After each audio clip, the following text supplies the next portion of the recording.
All right. All right. Ooh, let's. All right. Ooh, let's.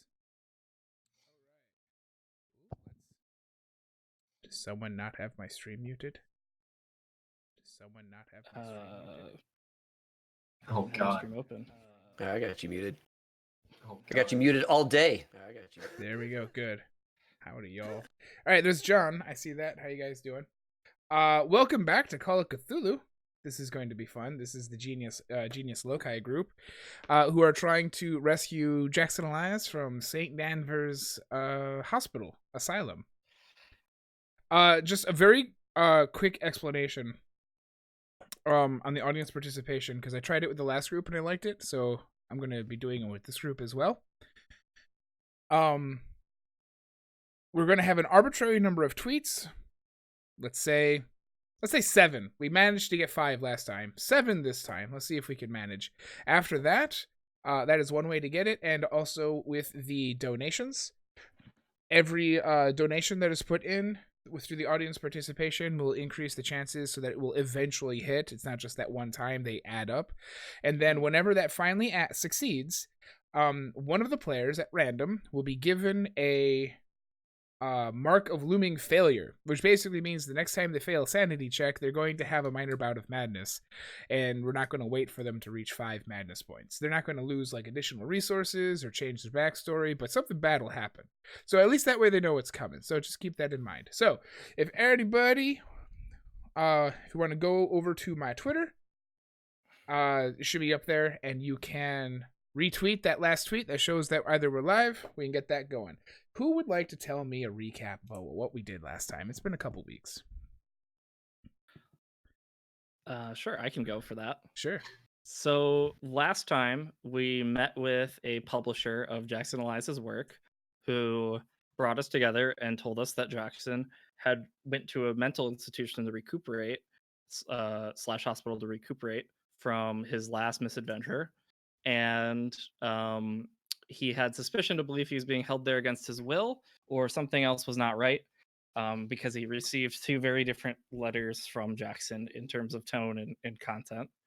So then we went to the hospital, and right away things were really screwy and wrong, in lots of different ways, including just poorly run. And some of us experienced some weird things, some of us did not. And we found Jackson, and he confirmed that he was being held there against his will. Did not confirm he was not crazy in my book, and then but did confirm it was against his will. And then we tried to get him out and failed spectacularly. And we went to go recuperate ourselves and get some answers, and found out we were being followed. And the person that followed us got away. And now we're trying to dig for more answers in my The character's most case, grim literally. and literal sense. Yes, by potentially digging up a grave. So, yeah. Anyone else have anything I missed? There's this giant creepy painting that tripped up my character, and then we discovered that when attacked by a dragon, she will readily hide behind someone else. We lost a gun. I did pull a gun to try to end the already escalating situation by escalating it even further, which went as well as you'd expected. And they raised you. A little better than I expected. I expected him to die, so. Do you remember the name of the person who came out to talk to you? I think I do. Oh, the janitor slash inmate. He's an inmate. Yeah. Yeah. Let's see. Patient. Oh, okay, patient. Sure. Jackson Whatever Elias? Oh no. McBride. McBride. Yeah. And Dr. Shine is who we're digging up. Yep. Yes. Dr. Berger was the head of the hospital that is either up to Spooky supernatural stuff, or at the very least is very mismanaging everything. Yeah, and they have a bunch of like stone they brought in from Ireland or Scotland, and it forms an amphitheater off by some pond that we haven't really gotten a chance to look at, but odds are that's associated with all this and the buffoonery. And let's see here. McBride told you a very important thing that's going to happen to Elias. Oh yeah, he's gonna die. Oh, Yeah. he's gonna be Kill him. sacrificed. Yeah, that's an important bit. On the And new by moon, which is like in 3 new days. moon. New moon? Yeah. Okay. And which is like in 3 days, because that's when we tried to look up the 1919 calendar, and I said, in my fictional world of supernatural nonsense, it's in 3 days. Yes, that is always the right answer. It is in 2 to 5 days. Anything more is stupid. Anything less, and you don't have enough time. Do you know about the flight attendant 15-minute thing? Just the general. They often tell you if they don't know how long a delay is going to be, that's going to be another 15 minutes because it's just long enough that it feels like a reasonable thing, but just short enough that you probably won't raise a stink. Yeah, and then you might forget. Yeah. Target had a policy when I was in college. They had a policy that the power goes out for, I want to say, more than 4 minutes. They go ahead and clear the store, because that's right around the same amount of time where people start to think we can get away with something. and then on their way out, like Target doesn't care if you take from their stuff. What they care about is on your way out, you run into an associate and you think, oh shit, I've stolen this thing. I better escalate in order to allow me to get away with this. And they don't want the escalation, right? So at around 4 minutes, like, all right, everybody out. We're not going to get in your way. Just walk out of the store. I wonder if some dude just like felt that in his heart, or if there's studies and he's Yeah, there's gotta be like a Harvard and Stanford competing studies. No, it's 5.5 minutes. You're a fool. It's 3:45. Not a Jersey, it ain't. All right, so a couple of you are going to the graveyard to try to dig up Shine, and a couple of you are going to the library to research Shine. Melissa is going to the graveyard with Maximilian. Max. That's right. Hands-on research. There we go.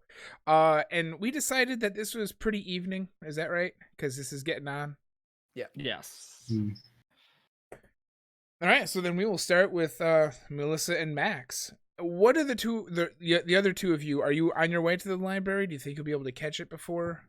That's the hope, is to catch it before they've closed up shop and perfect. Get a few moments and see if they'll let us stick around a little while. You know, we're nice folk. Yeah, it's like late afternoon going into evening. You'll have not much time at the library, but you'll be able to. And so then each of you can get to your respective places. You can get to the library and the graveyard at around the same time, which means that it might be a little too bright for any real graveyard digging, but you'll at least have the light to look at the headstones. You get to the library with like just about an hour left.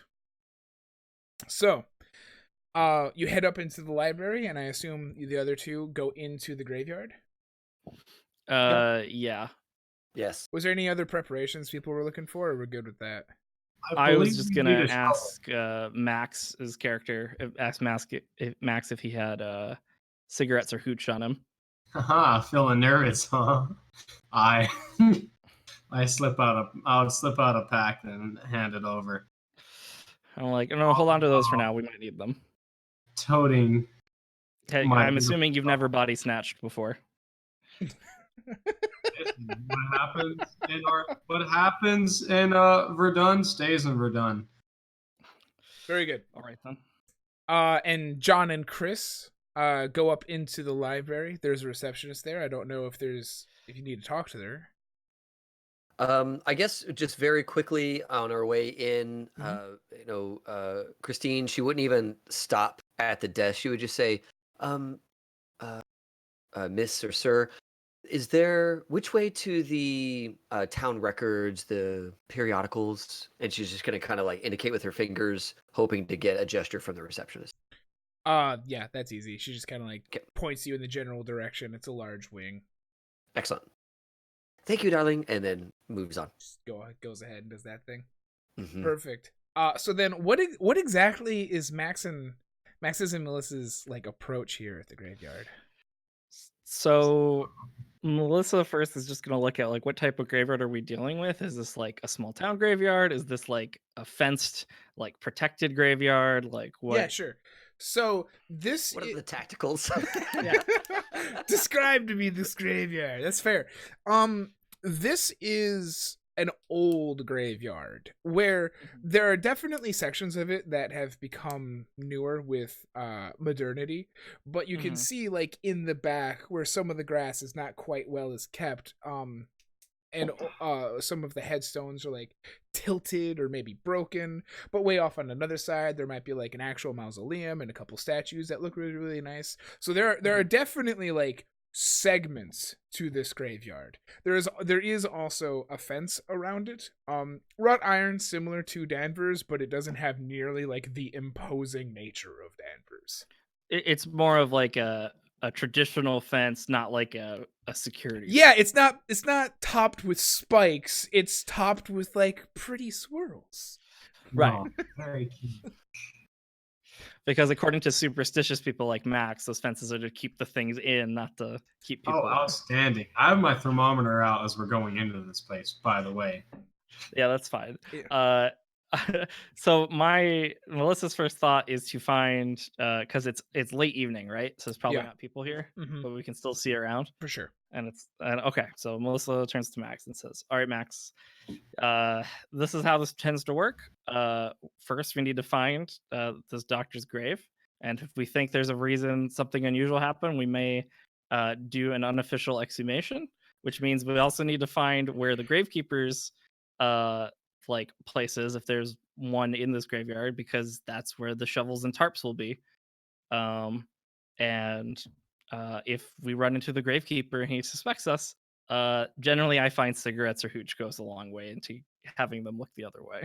Here, how about you inspect the grave, and I'll go preemptively to the gravekeeper and find that out, and we'll meet at the grave. Save some time.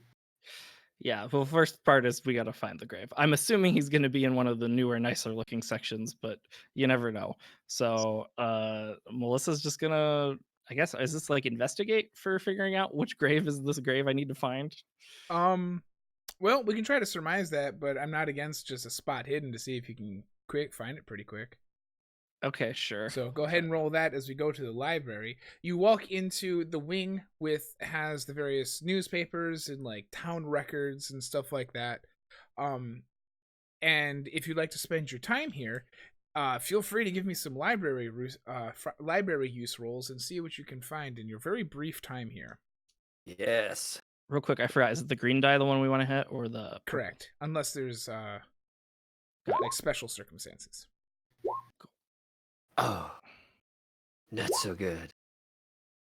All right. Library Ooh. time is difficult. Library time is difficult.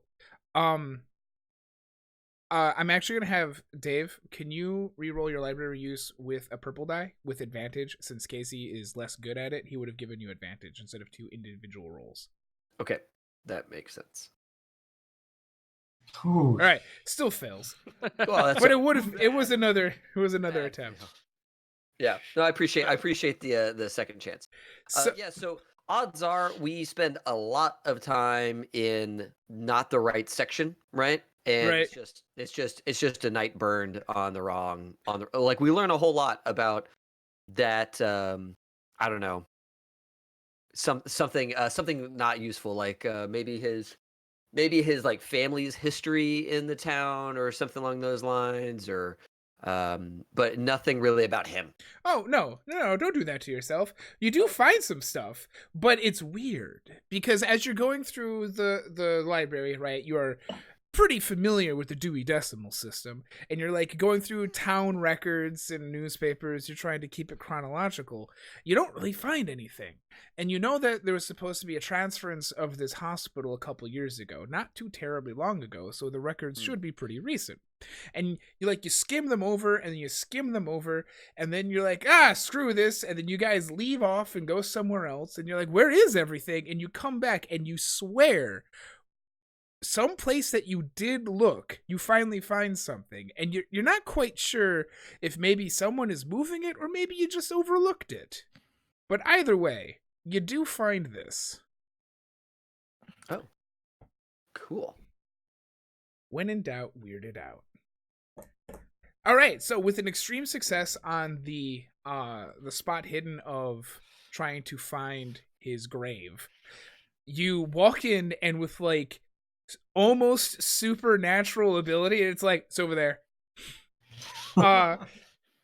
And you walk over, and it's a headstone that is much better kept than the ones around it. Not that the ones around it are like in total disarray or anything. It's obvious that this is well cared for. And as you approach it, you can it says Dr. Shine, and it ends with his death in 1916. Okay. And what is current year? 1919. Okay. It is I believe it is April 4th, 1919. Okay. Sounds right. Unless Melissa's forgetting something that matches up with the timeline we know so far. So Yeah, no, that should. I'm I guess gonna be frank. There are times where some of the handouts I have to like move around to fit my own timeline. So Right. when things mess up, I will let you know that is because of me. Okay. Cool. Melissa then would just first look around the grave and make sure, like, look to see if the earth has been like dug up or turned recently, or there's been anything weird like that.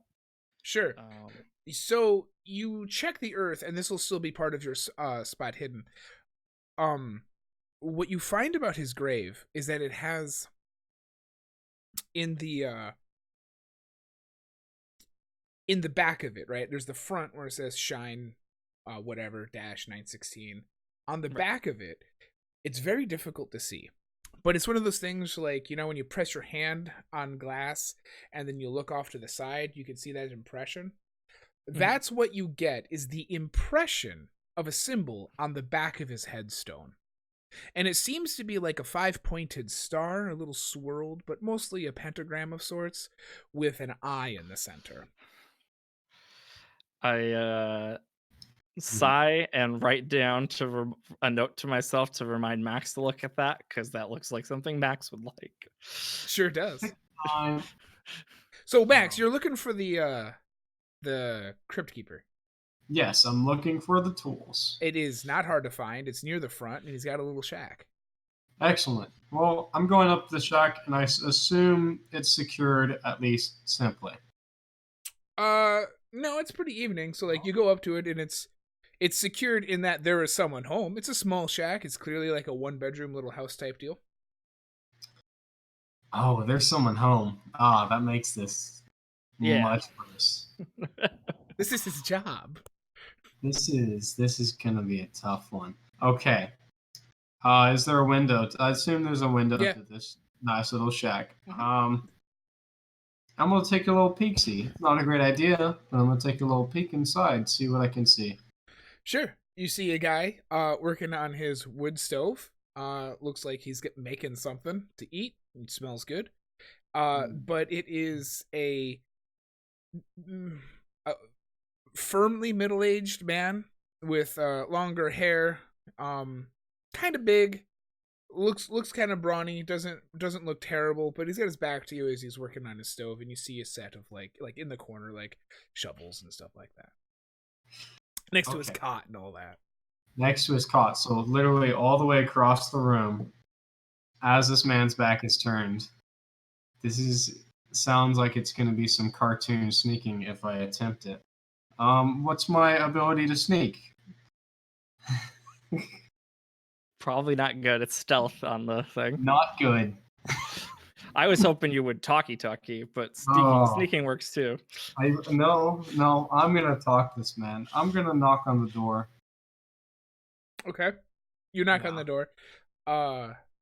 You hear like just a moment, and he kind of rattles some stuff, and then he comes to the door, opens it, and you see, as I said, a fairly large man with not super long hair, but it's a little longer than most. Brown, but starting to turn. It's got like that salt and pepper in it. And he looks at you and he goes, "How can I help you?" I say, well, howdy, sir. How are you doing tonight? I'm fine. Are you looking for a plot? I'm more looking for some tools, honestly. I was hoping I could borrow yours, sir. Okay, so what are we doing over in the library now, guys? It's gonna go bad. The direct approach, I like it. So in the library, we've been reviewing this this document that we've found, and this is like an article amongst a maybe a newspaper Yeah. clipping or something like that. Okay. Um, so Chris takes it out and kind of lays it out on a table and looking over it at the other doctor and saying, what do you make of this?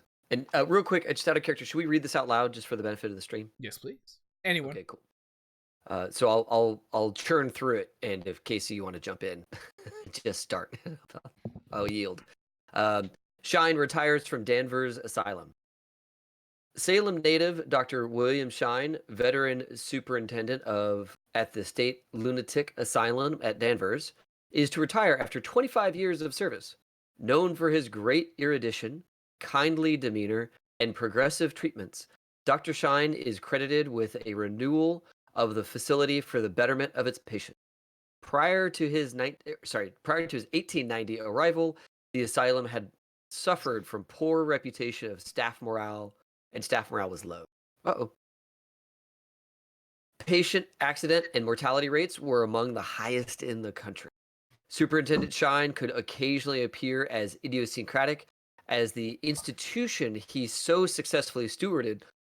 Longtime readers may recall the complaints when Dr. Shine, then less than a year into his tenure, had a sculpted granite disc placed at the edge of the property's reservoir at taxpayers' expense.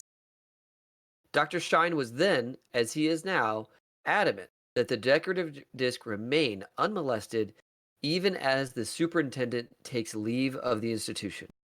Regardless of his idiosyncrasies, Dr. Shine's ability to transform the asylum into a success story over his long stewardship will be his enduring legacy. A world traveler to exotic locales during his early years, Dr. Shine declares that he now looks forward to a quiet retirement in his native city of Salem. The doctor has stated his intention to bequeath his personal and professional papers to the Salem Hospital. Regarding his successor, Dr. James Berger, Dr. Shine has high praise. Dr. Berger will no doubt be a sincere protector of the afflicted and good master of the institution.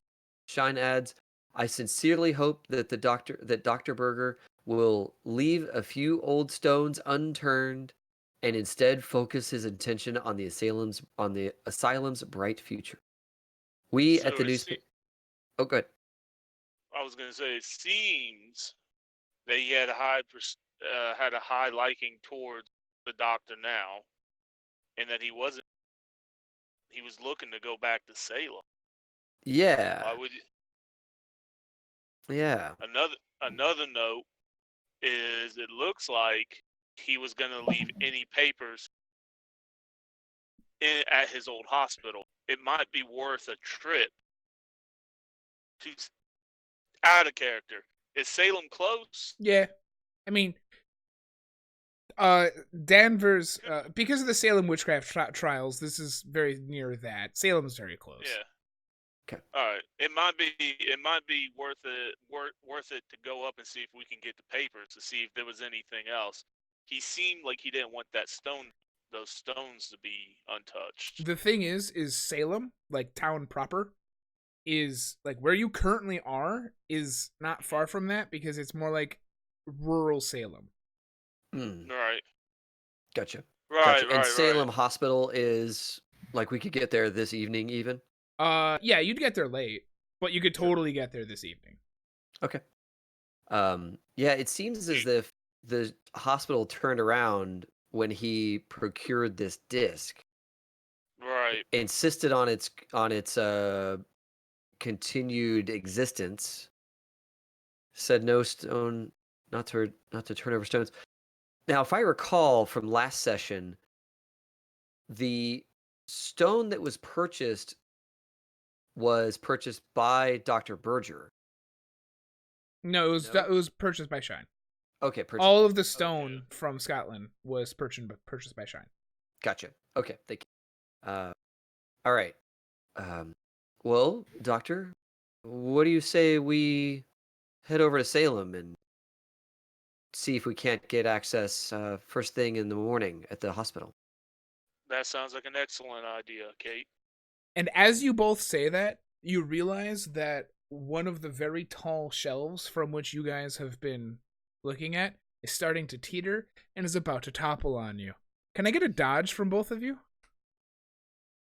Yes? That'd Come on. I forgot that whatever the evil potentially is just causes bad luck. Oh. Haunted shelf. Terrible accidents. There, please. Please.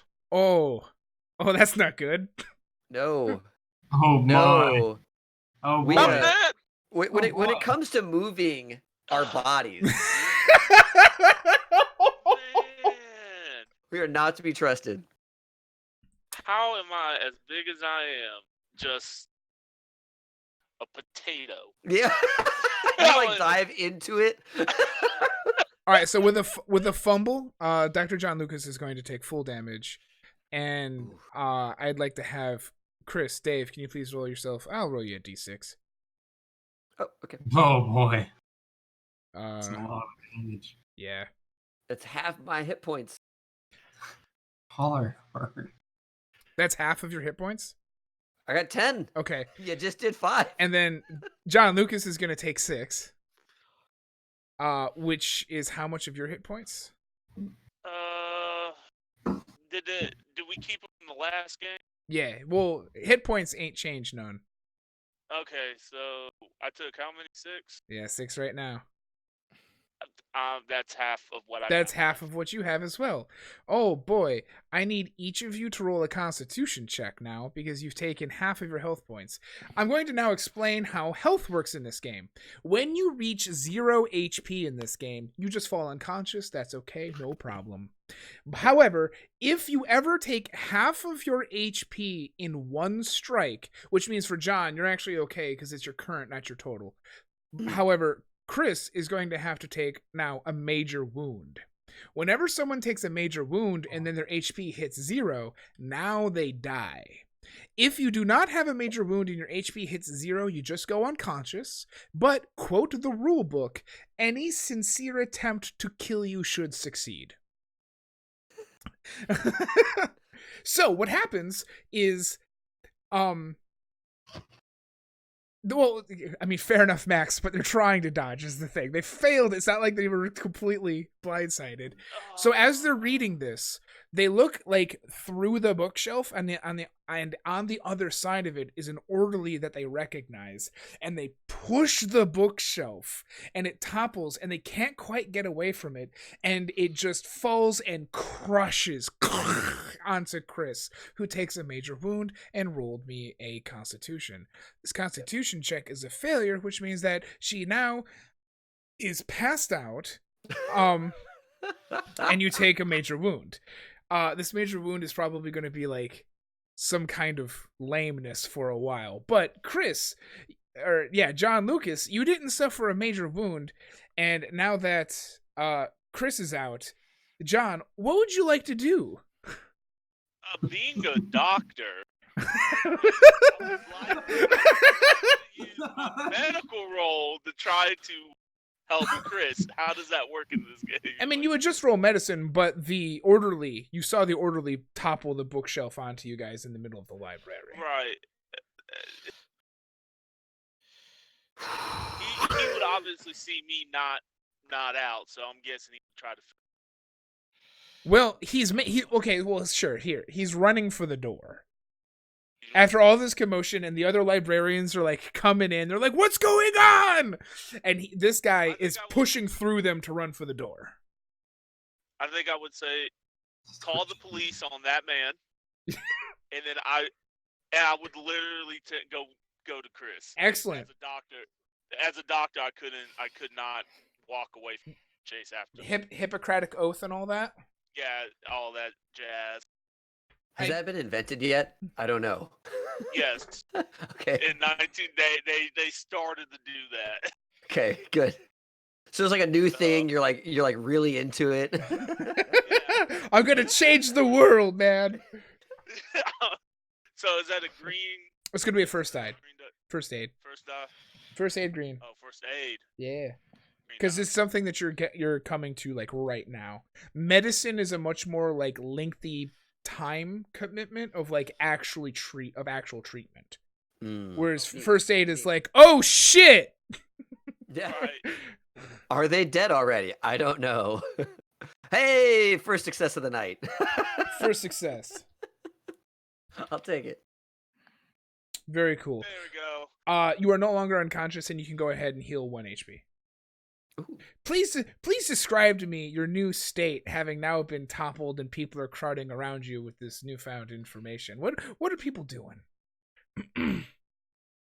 Well, Chris is like, she is probably like obviously bashed about the face. Like maybe she's got a cut or something and she's bleeding. Yeah. You know? So as part of the first aid, there's this like cloth compress and it's like just more and more blood. Right? Yeah, because of how face wounds work, you know? Just absolutely got a black eye because eyes are holes in the skull. Yes, yeah, exactly. And so yeah, she looks rough, man. She has a busted up face. And she's kind of like looking around real dazed and says, "Did you see that, man? Did he push the shelf onto me?" Yeah, and then in the back there's one on the phone like screaming at 911. Nice. Yes, I did see him. I think he was trying to kill us, ma'am. Did we And did somebody stop him or did he get away? I don't know. I was more worried about saving you. He absolutely got away. Yeah, of course. Okay. Of course he Thank you for that. Thank you. Help me up. And she's like, you know, trying to get up. Take it easy, Chris. Okay. Literally just had a ton of books for. I'm going to have you take disadvantage on all dexterity rolls until you heal your major wound, which could take weeks. Sweet, perfect. That's exactly what we need. So she's gonna look around and kind of panically trying to find that article that we had found, and she's worried that it's lost now. So she's gonna quickly try and find the article that we discovered earlier. That's fine. You go through it and your leg hurts. Everything is difficult. It's hard to breathe. The librarians are like crowding around you and they're like, "Miss, no, stop moving." And John is like, "No, really, Chris, stop moving." Yeah, and she's like, we have to find that article about Chris. And in this commotion, you also find this article. Melissa, tell me what you're doing at the grave. Sure. Well, I have what's just listed as miscellaneous science tools in a bag. So yeah, you do. You have those. I guess I'm taking a soil sample and maybe a rubbing of the gravestone. And just sure, you can grab those things. It's going to take some time to analyze them elsewhere, but you can totally grab them. Really, I'm waiting for Max to get back so That's we fair. can figure out what to do next. So Max, this guy just looked at you and says, "What do you need my tools for?" All right, so I've discovered that I have a fairly good fast talk.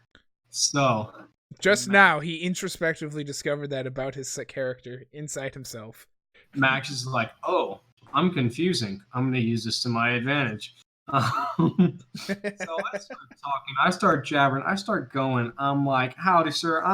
Dr. Bridgers. Well, I'm from the hospital, and I was traveling down this road earlier, and I'm needing to get something from the graveyard." And I keep going and going and going. Sure. You're trying to fast talk him to just like get tools out of him. Yeah. That's. I really need those tools over there. I don't got much time. Dr. Bridges is going to get on my back. I really got to get going. I would really appreciate it if you could give me some tools. Hey, do you want some cigarettes, by the way? I got some cigarettes. They're real good. I really need those tools. What is your fast talk? It's 55%. Okay. In Call of Cthulhu, oftentimes if the NPC you're trying to act against has a 50%, then it would turn into a hard. It's trying to simulate the idea that you're working against someone. Right. And you're trying to ask for his tools in the graveyard, but I don't think he deals with this very often. So I'm happy with just a plain old fast talk, especially when you start mentioning people higher ups around the town. So give me a fast talk. And he's probably not used to being chatted up, so I would like to ask for advantage. So you can give me a fast talk. All right, just a regular fast talk. Yep. Fuck. Now, you're right. You're right, Ethan. He's not used to getting talked up. He might really enjoy this conversation if you'd like to push that roll. I forget, what does pushing the roll do? If you fail, something bad will happen. But you have another chance to succeed for free. I really want to. Well, how does luck work first? Can I use luck on this roll? Luck is an optional rule where you can spend luck points to succeed at skill checks that are non-combat based. Here we go. So would you like to spend 23 luck to succeed that? Wait, I'm gonna push my luck and then spend it there. Hopefully it doesn't get worse. Most likely it won't. You meant to do fast talk, right? Yeah, can I spend it after the fact? No, you have to spend it after the fact, so we know how much you need to spend.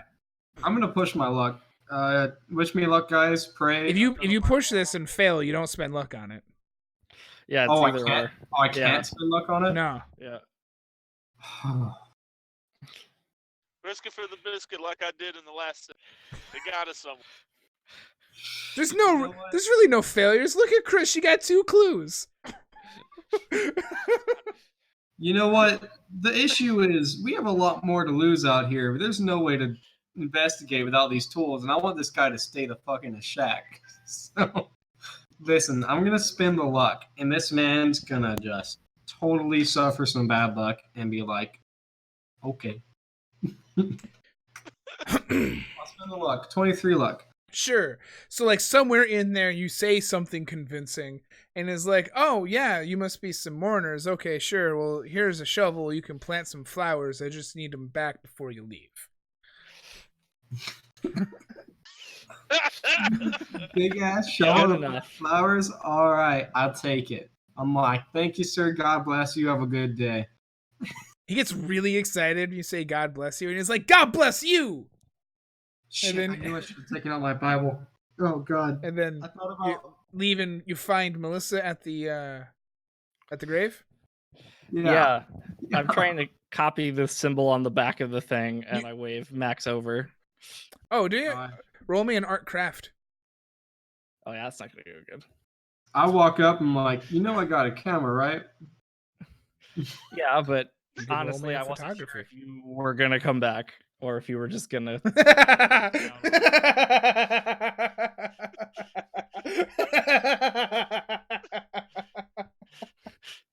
You said art craft. Yeah, Maximilian always comes.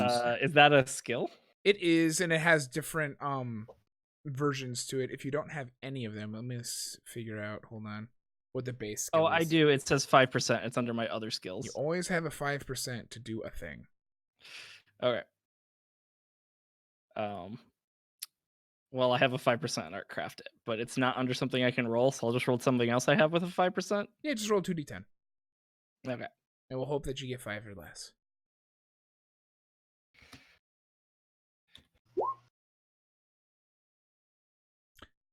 Just click literally any of the green die. It's fine. And we'll That take did not go. and we'll take whatever you roll.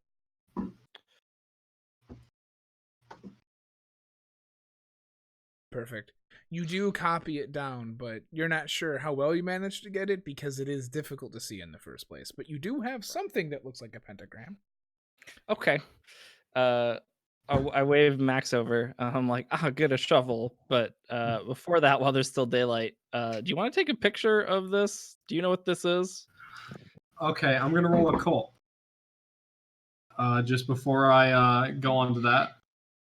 And the dice hate me tonight, so I'm like, I'm not really sure. It's definitely an occult symbol. It's definitely something some wackos would use, but I'll go ahead and take a picture Sure, you do. just for you, Melissa. And taking my camera, snap a picture, and I get out some talcum powder and sprinkle it over the grave. Okay. I'm Okay. sure Melissa doesn't like that. Anyways, we're being preparatory here. I'm glad I already took a soil sample then before you did that. So you are here with tools, and it is getting darker. What is the plan? Are we exhuming, Uh, or are we doing something else? Like to Melissa, I'm like, all right, what do we find? well, so far we have just found a grave. We've just found a normal looking grave with a tombstone that has a weird symbol on the back that we can't make out. But it's still odd that a person who was a renowned figure in the community has such a plain grave that does not look like it's been kept at all. I thought it was well kept. Was I wrong to hear that? Oh, did I mishear that earlier? I mean, it's just it's better kept than the stuff around it. It's not like it's gotcha. fabulous. It's clean. Well, let's see. It's getting dark. If I'm right, I believe. So, what happened with the gravekeeper? Did he say we're good to go with us? I'm assuming he's worked with the hospital before. This isn't really unusual to just take a body like this. He probably hasn't worked with the hospital, but he might think we're taking flowers. If he approaches Melissa, you give that man a good Christian greeting. All right, don't. You give that man a good Christian greeting, and we might have some better luck out here. All right. Well, I guess we're gonna start digging and try to exhume this, but because it's not a fresh grave, because usually you corpse snatch from a fresh grave, it's gonna be hard backbreaking work. This is gonna be This disgusting, Melissa. doctor. So I lay out a tarp for my tools because I'm assuming a basic tarp is like a thing I might have. Does Sure. that sound okay? Yeah, that's great. So that we could pile the dirt on there to easily put it back later, hopefully. I love Maybe. it. Yeah. I guess we get digging. We're exhuming Dr. William Shine. Yeah. Oh, we're going for it. Can I have a sanity roll from both of you because we're actually doing this? Yeah, no, I agree. This is Listen. I've seen worse. no, Melissa definitely is a little off the deep Have end you right now. have you seen how we've been rolling tonight? God. Have you seen- Yeah, you. Like, this is. We need to rethink our characters' actions with the idea in mind that everything they attempt. they will fail.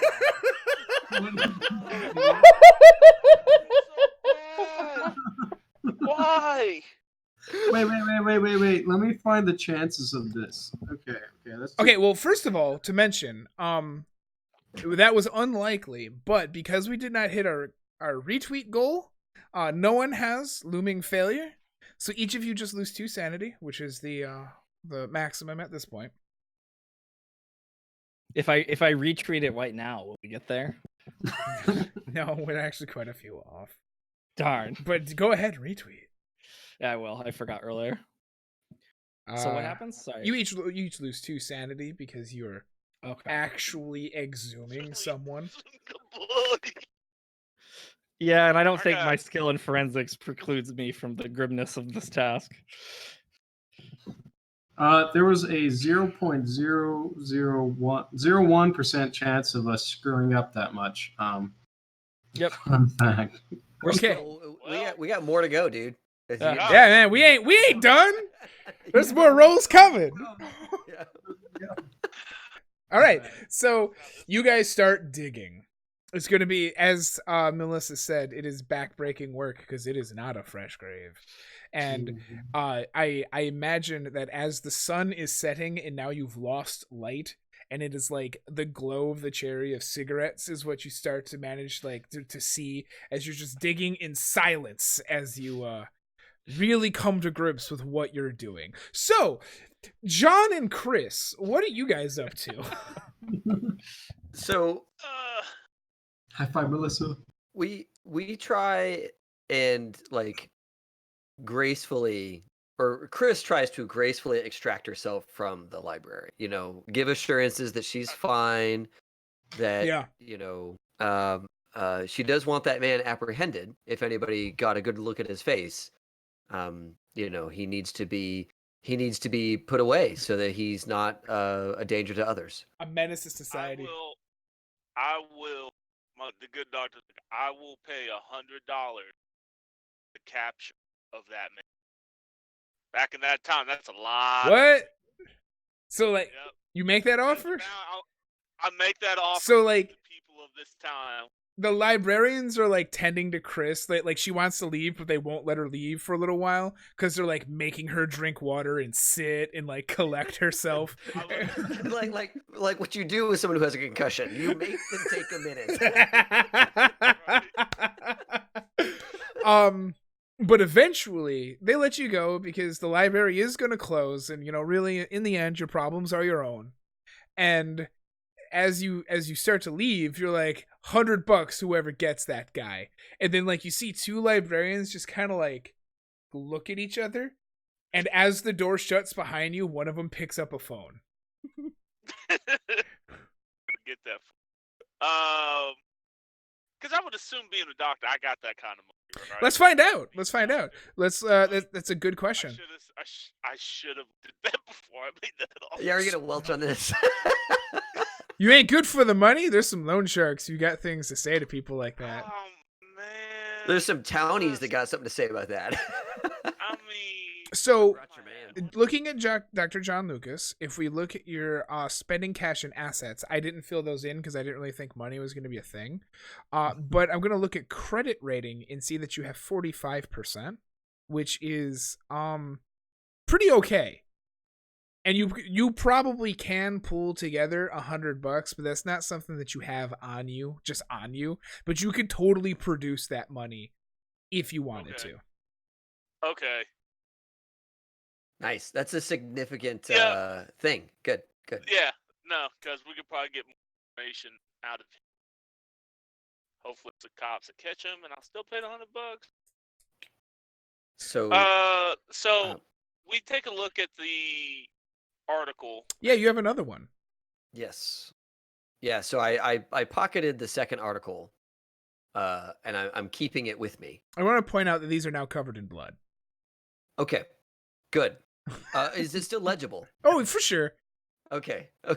But like from a appearance perspective, it's obvious that I've been bleeding on them. Would you like me to hold on to that, Chris? Yes. We're out of the library? Yeah, where are you guys headed? Let's head to the motel. Motel? Other Joe's? Right. Yeah. Yep, because we need to leave we need to leave a note that we're leaving. Yeah, so wherever you guys have been basing yourself Chris, is where you're headed. You want to leave? Yes. Yes. We need to get to the hospital. I understand, but No, not for me. Not for me. We need to get to the Salem hospital. We can stay in Salem and see if they'll let us access his papers first thing in the morning. Okay. I think you should rest, and we go. I will be in resting. the morning. You will be driving. Yes. Yes. All right. You know what? All right, Chris. Let's head on down the road. Let's get to Joe's and then head on down to Salem. You're the one with the car, right? We're just heading straight there. Well, we need to leave a note. Yeah. Okay. Leave a note. Yeah, we need to leave a note to our compatriots. Very good. I will set our copying machine around. Copy, so. I will leave the original article that we discovered in an envelope with a note. We are all sharing rooms, or how are we doing this? I imagine that you're either sharing or you know each other, where to find each other. It's not an issue. Okay. So I will leave in Melissa's room the note along with the original article. I won't leave this with the front desk. Because we've made a bit of a splash, and this is a small town. So you got attacked and then put a hit out on that guy. Yeah, okay. For his apprehension. Yeah. It's okay. I already called for a lawyer in the last session. Oh, it's true. Yes. No, for his apprehension, right? This is like No, I agree. I was wrong. I'm only agreeing with the term splash. Yeah. You are becoming known. Yeah. All right, so you head to the place, leave them a note, leave them the evidence with a note on how to interpret the evidence, Yes. and then Yes. go to the place mentioned on the evidence you left behind. Yes, because Yes. Got I it. have a Okay, memory I'm in. to remember these things. No problem. Yes. Now the second piece, I want to keep that because I think she still want to read it when Sure. she's got a clear head. Yep. But yeah, the first piece about his effects and things being at the hospital, she's keeping, or she's leaving that behind, so they know what's up. So drive to the place, leave the evidence behind, so that your friends can know what's going on, and you're going to head to the hospital. Correct. Love Yep. it. And then put out a general notice of apprehension. Melissa and Max, can you guys give me a Constitution check to make sure that you're still trudging along at this dirt? Yeah. So in this case, you just roll Constitution. It's not a skill; it's a stat. Yay! First success of the night. I already had a minus Constitution from the last session, so let's see. Oh, Yay! no. All right. So as you're going, and it is now firmly dark. I'm figuring at this point, like with your guys's, with Chris's and John's drive, and with your work, the Gravekeeper doesn't seem to be too bothered by this, which is peculiar. But it is now like 8, 9 going on, dark time, and Melissa is starting to slow down. She's unable to keep up with the effort that Max is putting in. Mm-hmm. However, Melissa, in her inability to keep up and taking lots of like short breath breaks, in the last little bit of light, manages to see under a street light someone on the outside of the graveyard is looking inside, watching you. Well, and like, did our eyes meet? Like, does they know I see them? Or is this I just like noticed out of the corner of? Yeah, you just kind of notice that someone's been standing at that spot on the street, looking in your direction for a strange amount of time. Well, I like go to like lean on my shovel like I'm taking a rest and look to Max and go, there's someone watching us, and I don't know how long they've been watching us. Well, first off, remember your good Christian greetings. Also, look around. Do I see this man? Yes, you do. Okay. And it is indeed a man. Can I make out anything else about them? Is this someone we know? No, it's not anyone you know. They're not as big as like the orderlies were. They're not dressed in like a nice suit like they're out about in the town. They've got like their windbreaker on and some decent jeans, but because it's getting kind of dark, it's hard to tell. They got their hat on. Okay. I turn to Max again and go, well, I need a break anyway. We have to be getting close. Why don't I go see what they want? And I'll holler if something goes wrong. This is gonna go wrong, and you know it, Melissa. You know. Probably, but we have to give the chance for something to go right, or it'll never go right. Maximilian sighs, and I stick the shovel in the dirt. I'm like, all right, but I'm coming over there with you. So are you gonna exit the graveyard to go to him on the other side of the fence, or are you gonna approach the fence on this side? I was gonna wave and Okay. like wave them over to the fence and walk to the fence on this side. Sure, yeah, he's like on the other side of the street. Right. Yeah, on the outside. Okay, so then you approach a little bit, kind of wave, they see you. And now, like, you look down towards him, and the street is running parallel from the gate, the fence that is blocking you in. There's a sidewalk on both sides, right? So he's on the furthest sidewalk away. Right. And there are street lights lining the street, obviously. And then one of them goes out, not the one that he's under. Mm-hmm. And a few moments later, the one on the other side where he is goes out. And then right after that, the one that he's under goes out, and you just see like two orange eyes. You will remember these, similar to the eyes of the dragon, are just in the darkness peering you. Can I get sanities from both of you? Sure. I never saw the Why? dragon though, so this is Yes, new to you me. can. That's fair. It is still crazy. Oh, ooh, Hey! trying to dunk on this dragon. No sanity loss. You just and two orange dots are staring at you from across the street. What are you guys doing? I'm taking a picture. I'm raising my camera. This is clearly a ghost of some kind. I actually really like the idea of taking a picture here. Max's camera just goes, bam.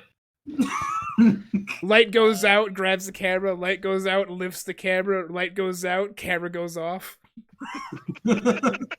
Melissa reaches for her bag and reaches in where her gun would normally be, but doesn't have it. And The then flash goes off. What do we see? Cool. So when the flash goes off, you see that the man is standing there with his hands in his pockets, but then in that brief instant of the flash, he has a shadow much larger than him that's cast on the building behind him. It's a dragon. Yes. I mean, it's hulking. Oh. Melissa's looking down at her purse because she was looking for her gun, but remembered she doesn't have it. So I'm gonna say she didn't see this. Can I get a listen from both of you? Sure.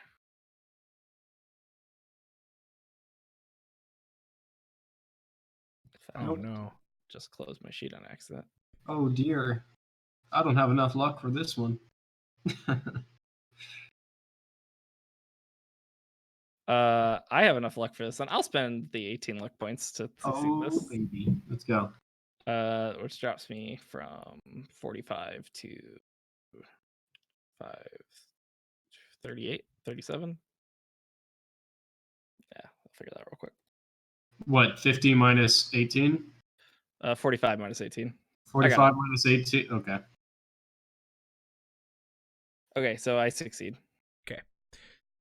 You are the one that, as you are preoccupied and those eyes are just kind of watching you, you stand there in that it hasn't been a very long time, but it sure feels that way sort of length of time. Mm-hmm. You're the one that hears metal scraping on dirt from behind you. Oh, God. And when you turn and see it, it is a man you don't recognize, but it is the gravekeeper, who seems to be out of his wits, just like dragging a shovel towards both of you. Max whips out his Bible. This is a religious man. I raise up my Bible, and I'm sure with me being a fairly religious man, I start shouting a prayer at this man to cast out the demon within him. Oh no! A really annoying thing. What? No, I had originally placed your characters on here as tokens so I can better keep track of your turn order. Okay. So it's not there this time. So that's just a thing I have to keep in. I have to remember, so I have to prep it in between. Real quick, what are your guys' dexes? It is 50. Are you both 50? Yep. Okay. What are your fight brawls? Fight brawl is 50. 25. Okay, so it goes. If we get into a fight, we go Max, Mel, and then my guy. Okay. So what are we doing? We're trying to cast the devil out of this man with a Bible held up.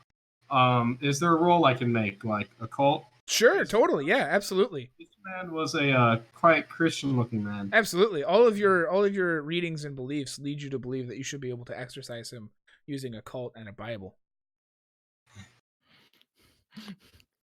You succeed. Hard success. you remembered the correct passage, and he raises his shovel as he brings it down onto you. Are you going to fight back, or are you going to dodge? I'm going to dodge. All right, give me a dodge. This man is my good Christian brother, and I succeed. My Hey! All right, so you like hold up the Bible and you're like, and you start saying some passage thing, and you feel like you really got this. This is how we do exorcisms, and then without using both hands, just kind of like windmilling it, brings the shovel down at you, and you manage to deflect it off to the side with the Bible. Mel, what are you doing? Oh, Mel's running. Where Again. where to? Wherever the nearest gate is. To the entrance? Yeah, I'm debating whether how far the entrance is away from here, because either Mel would run to the entrance or Mel would try to climb the fence. I'm trying to figure out which would be more in character at this moment, because Mel can't fight.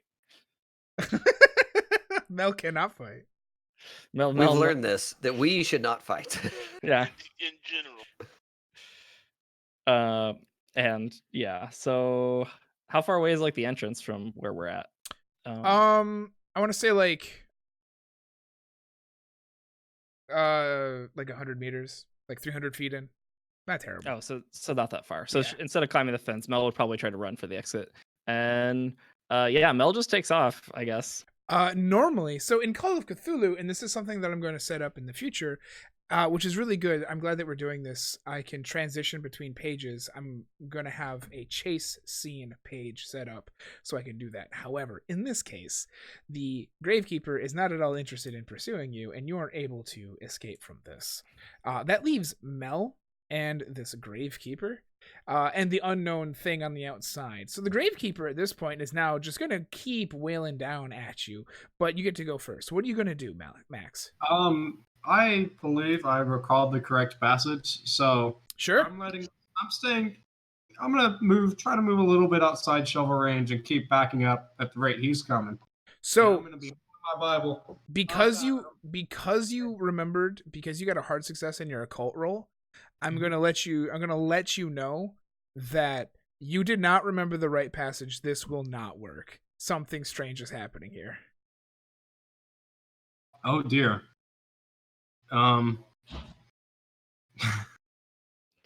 One quick second. Let me look at this. What you looking at? I'm looking at this iron cross and my treasured possessions that Sure. I took from a ruined church in France that sparked my interest in ghost hunting. Uh-huh. And I'm gonna get hit by a shovel, but I'm gonna You gonna fight him? I'm gonna put it against the man.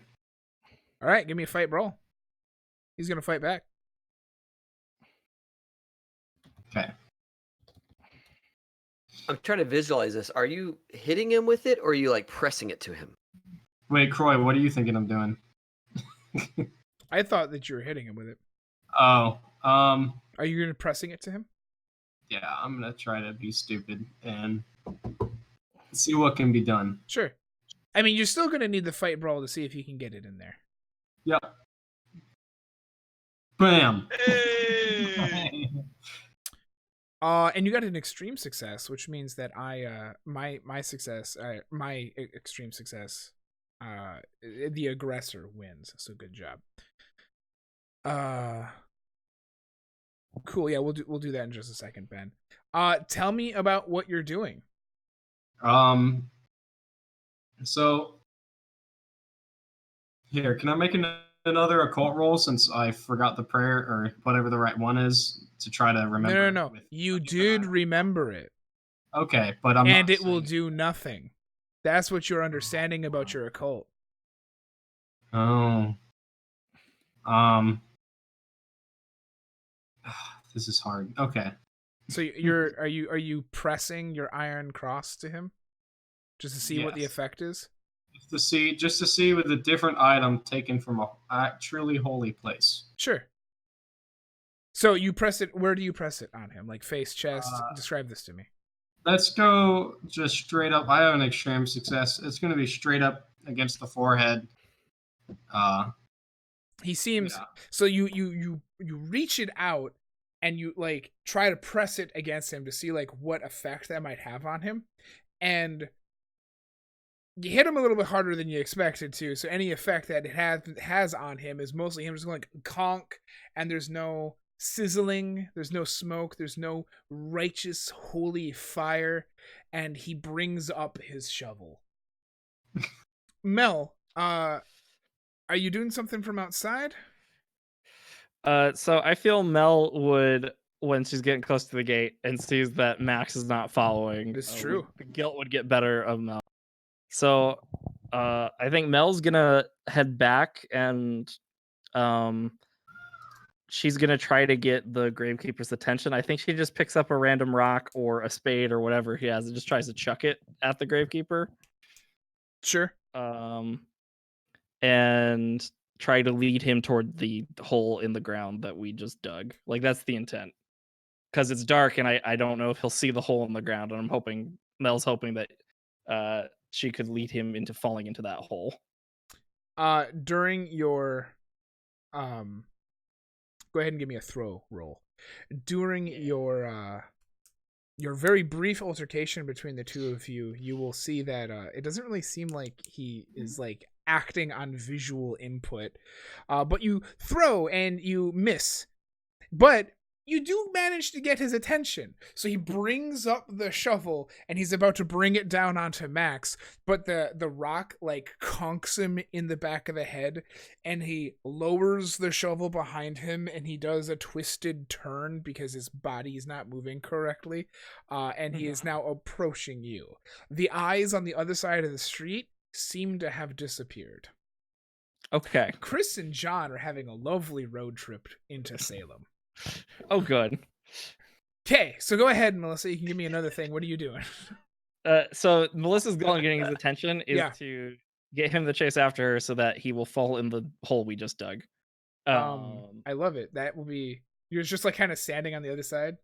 Yeah. Yeah. And hoping that he doesn't see it in the dark, because he doesn't seem to be using visual cues anyway. He sure isn't. And he walks towards you. He's near the hole. Max, what are you doing? I want to explain, I'm not saying you have to do this, I'm just letting you know. There's something in this game called combat maneuvers. The way combat maneuvers work is basically the exact same way as combat, where you do a brawl attack. Except instead of doing damage, it allows you to do an action of some kind. So like disarm him. You could totally do that. So I'm coming up from behind him. Do I have advantage on this disarming attempt? Sure, because you're behind him and he doesn't seem to care too much. I'm into it. Okay, fight brawl. Yeah, fight brawl with advantage. Give me that purple die. This is wildly bad rolls. Well, the +1 says you succeed. Oh, nice. You got it, yeah. All right, so tell me what you're doing. All right, so I'm going up behind him, and I just go up, both hands on the shovel, and rip it back. And, this puts him off balance. That's great. I'm mostly trying to get the shovel away from him. You are now like he was facing Mel on the other side of the hole, so his toes were leading into the hole, and you come up behind him and wrench it away from him. So now his heels are towards the hole, his back to Mel facing you, and you have the shovel. At this point, he's just kind of like lashing out at you. Are you going to fight back or are you going to dodge? Oh, man. Do I try to be the good man or do I end it? Do you fight back or do you dodge? I fight back. Tell me what you're doing. I fight back. I'm not going to hit him with a shovel, but I'm going to put my hand right in the center of his chest, try and push him into the hole. Perfect. Give me a fight brawl. Also, we can see your screen, by the way.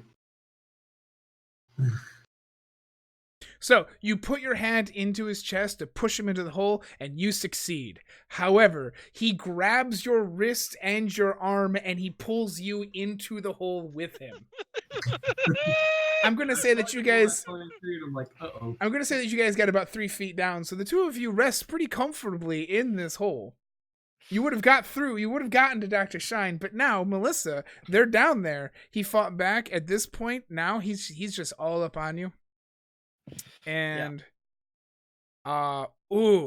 with a extreme success, you're gonna take 3 points of damage, please, Max, as you fall down into the hole. And now that you're down there, he like puts his hand on your face and just elbows you and starts smashing his own head into you.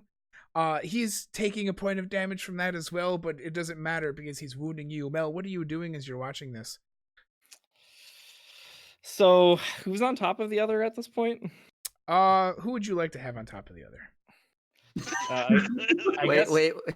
I guess Max toward the Aren't top. you like far away? God, that makes it so much easier. You just watch them. Oh no, they're standing. You can still see their heads. Yeah, they're like right in the Okay, together. Okay. They're not like deep in the hole. Okay, cool. It's only a couple feet. I try to help pull Max out of the hole, I guess. I'm into it. All right, yeah. Max, are you trying to escape from this hole? You know what? I'm trying not to kill this man, so yes. Also, first off, shovel's going out of the hole. I don't want this man to have the shovel. Can I have that? They both fall into the hole. One shovel gets thrown out of the hole. No, straight in the moment. Anyways, Melissa, start putting dirt on top, man. Yeah, no, that's No. Melissa's intent in this scene is to pull Max out Yeah. and then grab the tarp with Max that we piled all the dirt on and just dump it on this guy. I love it. No. All right, No. Melissa, let's figure out how. Is that a strength, a size? How are you gonna pull him out? Or really, actually, I'm gonna have Max roll. Are you gonna try to get out? I was assisting him on like a climb check or something. I agree. Max, are you wanting to get out? Yeah. Give me a fight brawl with advantage, because that's a maneuver. He's going to assist you on getting out. Wow. Oh, please, Look at come that. Okay, how much luck do I need to spend to get out? You can't. Oh, good. Not on That's fights. only for not fights. Oh, right. All right, hold on. So I get my roll. Very good. So you're trying to like pull him out of the hole, and at this point, like, he's mostly out of the hole, and the gravekeeper is inside of it, like trying to claw him down, and he is working his way out. And during that time, he's like trying to like claw and bash at him, but he's like moving around and kicking too much, which brings us to him trying to claw and bash at Max. Max, what are you doing? Are you still trying to get out? Yes, I am. Go ahead and give me that combat with advantage. We're gonna commit. Ooh. Hey. Oh no, but that's the +2. Yeah, that's not gonna do it. That's not gonna do it. But he also manages, but he also doesn't succeed. So it's just everybody's just like in this hole, just like clobbering at each other, which just brings us to Mel. Mel, we need your help. What are you doing? Shovel. I don't have a shovel though. He threw the shovel out of the hole when he fell No, in. you threw the shovel out of the hole. Hit him with the shovel. God judgment. Cool. Okay. I have two thoughts. Either the group's opinion on what would make more sense here. Either Mel would pick up the shovel and try to hit this guy, or Mel would try to like push the gravestone over onto the gravekeeper. What makes more sense, or is a better scene here? I think the gravestone, if it looks like it could budge, because like the shovel is just not enough escalation. That's some real Scooby-Doo shit. Like, Right we'll there. way like 7 tiers into escalation. At Right. that point, just go. Yeah. Because I'm assuming, Croy, that because I spent some time investigating. Oh man, yeah. So If while it's movable, I know. while you're like looking at the, like, you look to the shovel, and like you're like, I don't know what to do, and you look at the shovel and you're like, okay, that could totally happen. And as that's happening, Melissa feels like, and Max too, because he's always paying attention to this, feels like a cold rush. And it's almost like that feeling of deja vu, but you haven't quite felt like you're seeing something for the second time. It's just like, this isn't how it was. And then you see the headstone, the above the at the head of the grave, like it has a crack that you did not see in the past. That must be new. Okay.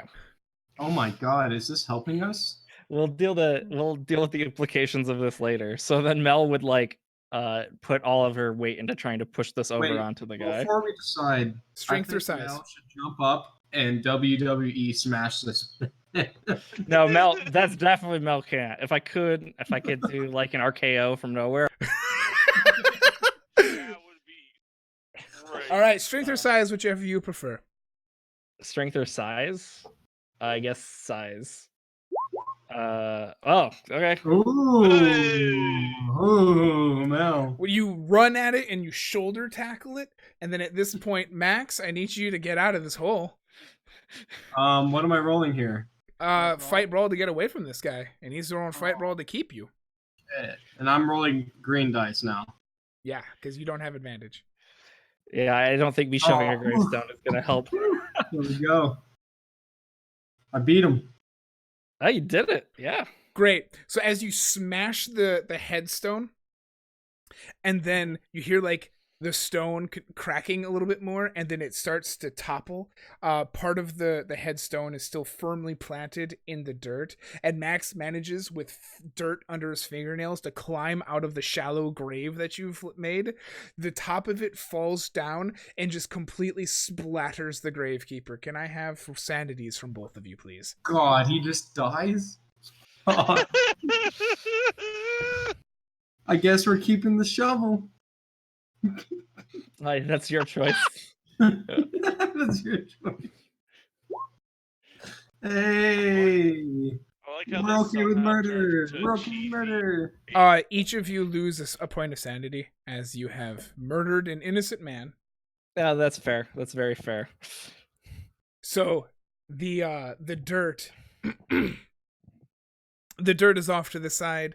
The square but tapered off into like a trapezoid type shape is in the shallow grave with the broken gravekeeper under it. As I assume you two, like, in my mind, you're going to like put the dirt back on top and try to leave. Probably. Is the Wait. symbol on the back anymore Wait, now that I've broken it onto him? Is this any more what clear? I don't know. Did anything happen with the symbol on the back of the gravestone that we just broke? No, but both of you get a sense of satisfaction that is not entirely your own. Okay. oh my God. Yeah, I think we would we upend the dirt into it, and then I would reach into Max's pocket and grab one of those cigarettes and light it up. Wait. and just- Wait. Before Melissa can do any of this, is there any room left to dig? No, No. it's filled the No. grave, Well, I'm like, and you'd have to go through the keeper. It's just like, fuck. I agree. At He's the only point of got body some cigarettes snatching where we now. create a new body, definitely stop. He's lying on the ground. He just holds him up. He's like, all right, well, Melissa. We go ahead. That was a bit unnecessary. Melissa just doesn't say anything and just grabs the end of the tarp and starts to upend it. You will be able to get all the dirt back on top pretty quickly. Yeah. It won't be pretty, and it's not going to be well hidden. Yeah, But- that's why you normally corpse snatch from a fresh grave, because then it doesn't look at it. Exactly. So I think we're done here. I see that Chris stepped away. Yeah. Yeah. Yeah. Okay. So I think then no, we no, would no. just. I've been here. I'm just taking care of my disgusting cold. Wait, I want to say something to Melissa. Okay. You know, how can you gotta admit something strange is going on now. Strange. That yes. was- that I'm wasn't- not. That wasn't natural, Melissa. All of it. You know it. I just take a cigarette and light it up, and I don't say anything. I light Melissa's my own up, and the Melissa's scene too turns- spooked to argue right now. That's fair. And they will conclude their evening by piling dirt onto a shallow grave with a second body inside of it. before we head Good back to job. the hotel where we all agreed to meet up, and definitely the other group is there where they're supposed to be. Yeah, they get back and they find that piece of evidence. So Chris and John spent a short ride going into Salem while all of this was happening, and unless they wanted to do anything, are very able to arrive at Salem Hospital. Excellent. All I want to do is get a place to stay so that we can go into the hospital first thing when administration is open. That's not hard to do. Can you go ahead? Well, credit rating only if you really care, but absolutely, yeah, you can. Yeah, you can find a place. That's easy. Okay, perfect. Can each of you please roll power? Oh, green die or purple? Green is fine. Oh, that's a big fail. Dude, I've been rolling great. If this was another game, I'd be doing great. Like 90s and 80s and die. shit. Yeah. Green die on power. Yep. Yeah, Two. that's okay. Two. This is a wonderful hotel, little place to stop. Everything is great. Yeah. When we leave the city or the town, do we still have the same sense of like spooky creepiness, or does that dissipate as we leave and head towards Salem? It does dissipate, but you can't tell if it should have, or if it's because there's some lacking presence. That's part of what this role was to check. Okay. It is all still unknowable and freaky. Yep, still unnerved by everything that's been going on. Haven't detected anything different. Okay, perfect. You didn't want to try the hospital at night? Well, I mean, you don't have the to. lights on? Yeah, it's a hospital. The admin's probably away, but right. Yeah, I've seen that. Okay, sure. So then we all go to sleep. As best as I can. We all dream of terrible things. Great. I would. Ooh, Max left. I might. Here, I'm just with my dog. I'd like a power roll from everyone now that everyone is sleeping. Come on, baby. Lucky. Snow was begging for some love, so I was petting her. Power! Come here. Come here. Casey, did you roll twice? I might have rolled twice by accident. That's okay. I see. Yeah, you did. Yep. Okay. Yep, I did. It's not good either way. Wow! Yeah, it's a terrible roll. Oh boy. All right, so as we all go to sleep, Dr. John Lucas is troubled with dreams. He dreams of looking up and seeing a glass surface. It's like as if light is coming down at him and then distorted in some way. You have a very difficult time breathing in this dream. And when you're looking up, you get the sense that you're in water. And then when you turn and look down, you see complete blackness, because it might not be that this is a particularly deep body of water, but it is a particularly dirty body of water. And then you can't really move. You try to swim, you try to move around, and you can't. But then right before you wake in the morning for everyone, a large eye opens that takes up most of your field of vision, that looks like a lizard's eye, orange and staring at you. Go ahead and lose 1 point of sanity, please. This is getting to be nearly some Bloodborne stuff happening. It's morning. Chris and John have come to Salem to try to go to the Salem Hospital to talk to the administrative offices about Dr. Shine's papers. Is that correct? Correct. Yes. We look ragged. Yeah, you look bad because you didn't have like good sleep because you're broken, and John just like can't talk. He's still tired. I think the only thing when I come up to the head nurse is like, "Good ma'am or sir, do you have any strong coffee?" Of course. I wonder if they have continental breakfasts. Yeah. Yes. Everyone By the else. way, we need that. We need that. So we will find that before we try anything significant. Yeah, no, you go down, you go to the continental breakfast, and like it's a bunch of families and a couple couples, and all having like a really nice time, and you're like in the center, just like with like rain crowds above you. The only Oh, two-seater God. table in the diner, and so we have to be in the center. There's kids everywhere, just hating Doctor's life. like this, just like, Yep. shut up. Yep. Look at the one little kid like, shut up.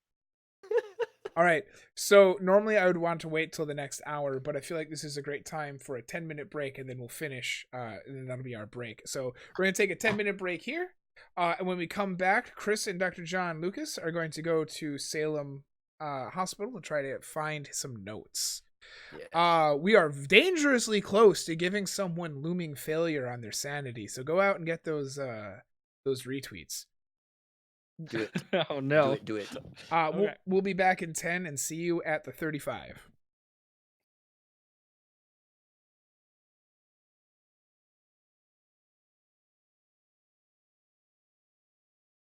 Got you. But after, do you have cigarettes? Does your character have cigarettes? No, but she does. She does have a role play thing that we're gonna do since we're at breakfast. Okay. Well, we are back. So, it is the morning. You guys are having your continental breakfast, and it's rough. Yeah. Yeah. To say the least. Yeah. Exactly. And so we're sitting there, like, kind of nursing our bodies, not a hangover. Right. And your spirits, like, Yeah. Yeah, our souls have been strained, and we feel it in our bones. it's like that. It's like that thing you do where you're eating, you know, and every time you start to feel better, you just go, Yeah. Yeah, exactly. And she, while we're sitting there, and there's these families around, it was like din of chatter. It kind of starts to feel to Chris like, even though there's many people around, we actually have a lot of privacy. Yeah. Because these are families that are interacting with each other, and some of the kids are talking to other kids, and there's some teenagers from different families flirting with each other, and like everybody's into their own shit. Even though we're right in the middle of all of them, none of them really care about us. I agree. And so she's sitting there, kind of looking across over at. I'm sorry. What is your doctor's full name again? This is terrible of me to ask, but it's. I've got Dr. Lucas, but. Dr. John Lucas. John Lucas, yeah. John Lucas. Okay, good. So, she's kind of sitting there, and she opens up her purse, and fiddles around in there a little bit, and she says, "This this task that we're on, this assignment, is the closest thing I can come to. Just feels so foreign and strange. I am." So I have this thing, and she reaches into her purse, and she pulls out this rock, and you've seen the rock before. She had it in her like little hands when she was trying to brain the guy, a day ago. It's about the size of a baseball, maybe a little smaller. Yeah. And it's this really kind of dirty gray rock, but it has these like, almost shimmers. It has a really. It's flecked with something that makes it shine. It's not a colorful shine. It's just reflects back whatever color of light is around. So it's kind of a mirror. Sure. Mirror in that way, but you can't see yourself. It's just these sparkly flecks that are in the rock. And she kind of puts it on the table between the two of them, and she says, "Whenever Dr. John Lucas, whenever I'm overwhelmed, like I think I have been, and whenever things are strange, as they are, I think back to this little rock. It helps me understand. And I know that may seem strange to you, but this rock is called Wissahickon schist. It's an interesting rock from the Northeast, near where Native Americans used to live. Right. And what is strange about this rock is that when you first find it, it is quite malleable. You can dig it out of the ground with a sharp shovel, an axe and a hammer. You can cut stones of this out of the earth. But through exposure to the elements, the sun, it hardens and becomes stronger than steel. I think that. Oh, go ahead. Say again. Is that how you're feeling now, or are you feeling? I feel as though there is something in this town that has laid buried, and that we're exposing it to the sun, or something is, and it is changing, and that it has some sort of profound impact on us. I know that the bookshelf was just an orderly, a murderous man who needs to be brought to justice, but I just can't help shake the feeling that there's something deeply disturbing about that hospital. I would have to agree. I've been holding some things back from the group that I would feel like you might need to know about. Oh? Yep, that fight, madam, maybe wasn't all of. How do you mean? One of the patient looked at me and shouted, "Do it." And the weird thing is, he didn't look. It was like dragon and hybrid. And I just on my own the punch. Oh. Like I wasn't in control. Oh. So I feel I'm a very common sense person. But I would have to agree with you that something It's definitely going. It's embarrassing. I wish I had known, because I I have maybe been in a scrap or two, and when my girl makes a play like that, I back her, and I backed you, and I regret that I did that. If I'm honest. I think we all have regrets, Kate. So, I also have a thing that I have not shared. When we were in the doctor's office, I know that a moment passed and I mentioned something about the painting of the dragon. And he very quickly surmised that I may be mentally weak. I learned in that moment to not show weakness to him or his orderlies, because that could be dangerous.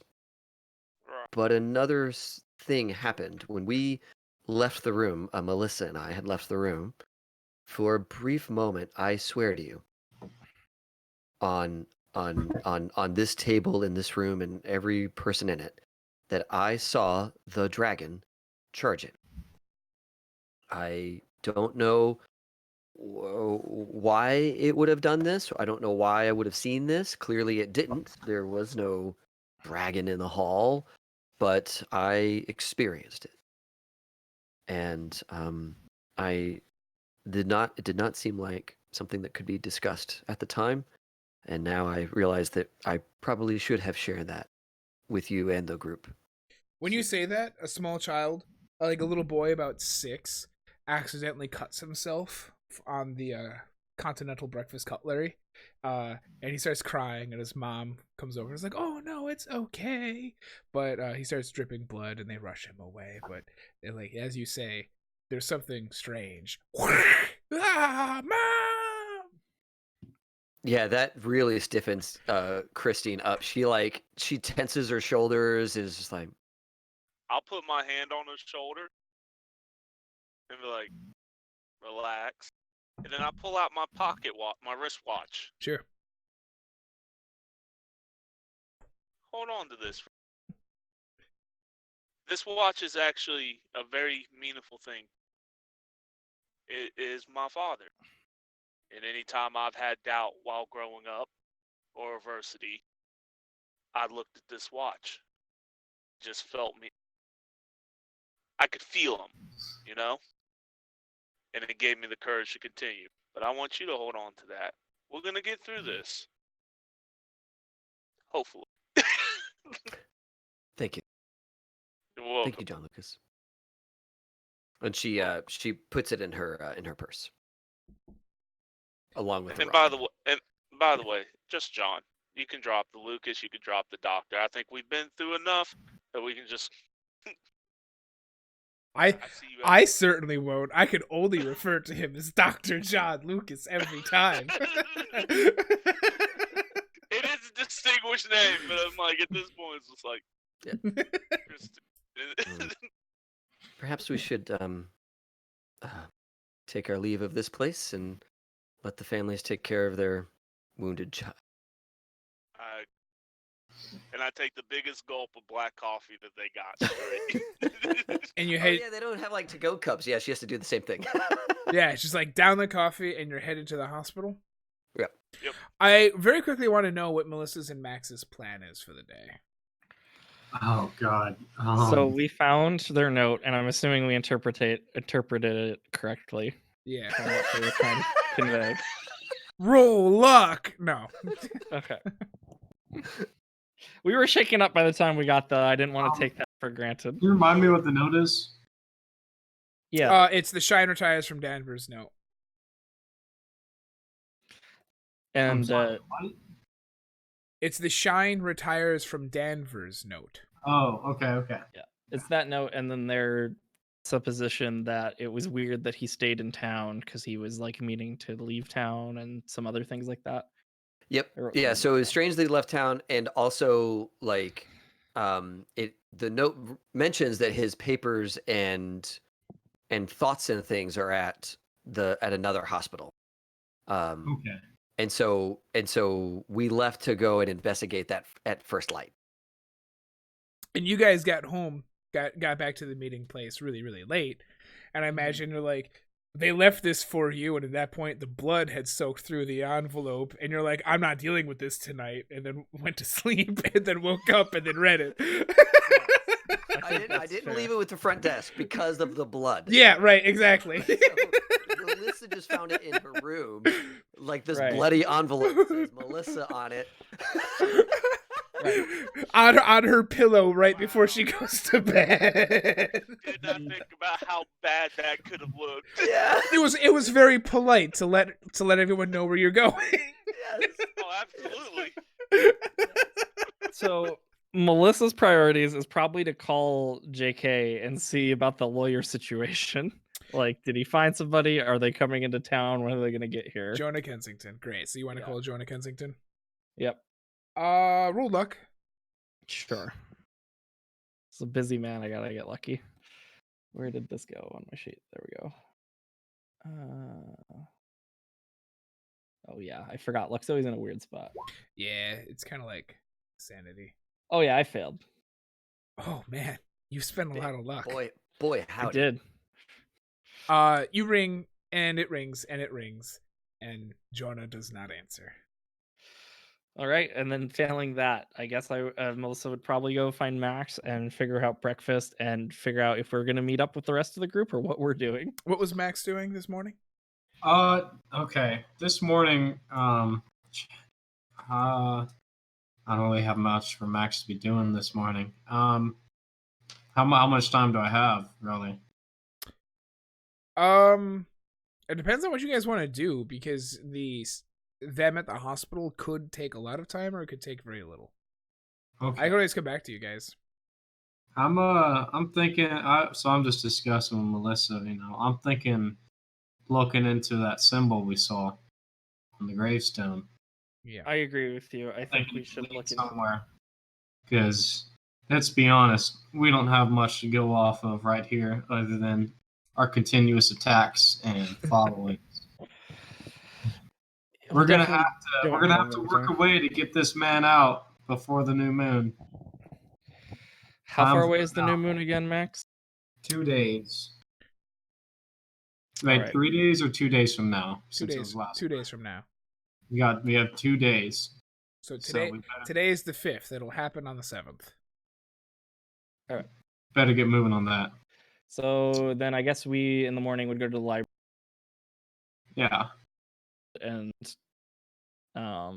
see if there's any connection between it and Shine, because we don't know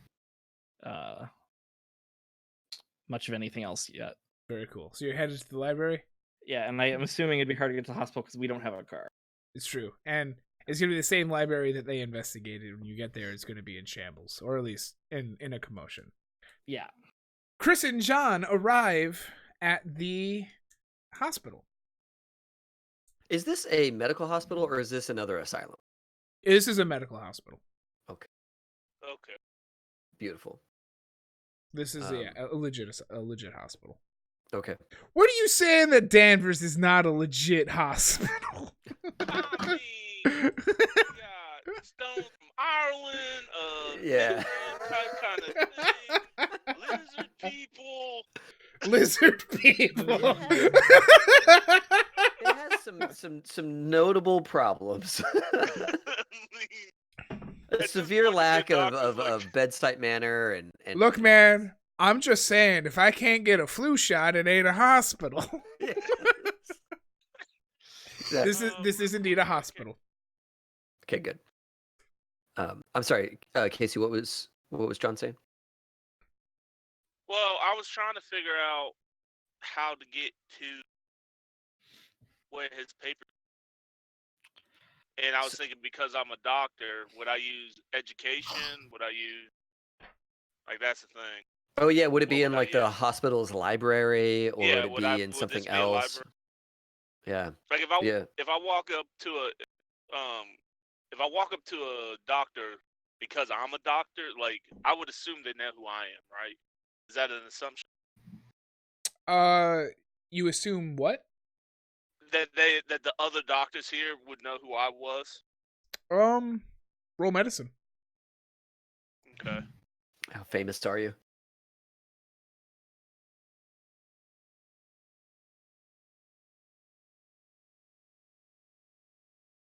There it is. Huh. No, you're not that famous. Is that a great roll combined with a only a 45 in credit rating? Like, you are probably known within your field, but you're probably not known outside of your field. Okay. So I would turn to Chris like, I mean, you are still a doctor, so you got that going for right. you. Yeah. I do have that going for me. Well, then I guess what Chris would ask is, whenever other members of your institution, whenever they retire and they leave their notes and effects and findings with their, founding hospital or wherever, where do they normally stay? Do they stay in some sort of special library or like a rectory or? Usually it would be in a directory or like a vault You're correct. kind. Okay. Your medicine would tell you that Yeah. a lot of papers are sometimes owned by the hospital because it's research that they did at that hospital at that time. Right. Stuff like that. Okay. So maybe we can ask what the medical history vault is, and tell them what doctor we're looking for, and if anything, they kind of tell them I'm like studying up behind, Okay. or trying to figure out how he did. I like it. Mhm. Yeah, and I've got some charm, so I can try and help with that effort to kind of grease the wheels and get us access. So I'll find not like a top-ranking doctor, maybe like a underling. I can't remember the name. An undergrad. There we go, undergrad, Sure. Mhm. and try to and ask where the research vault is, the research department.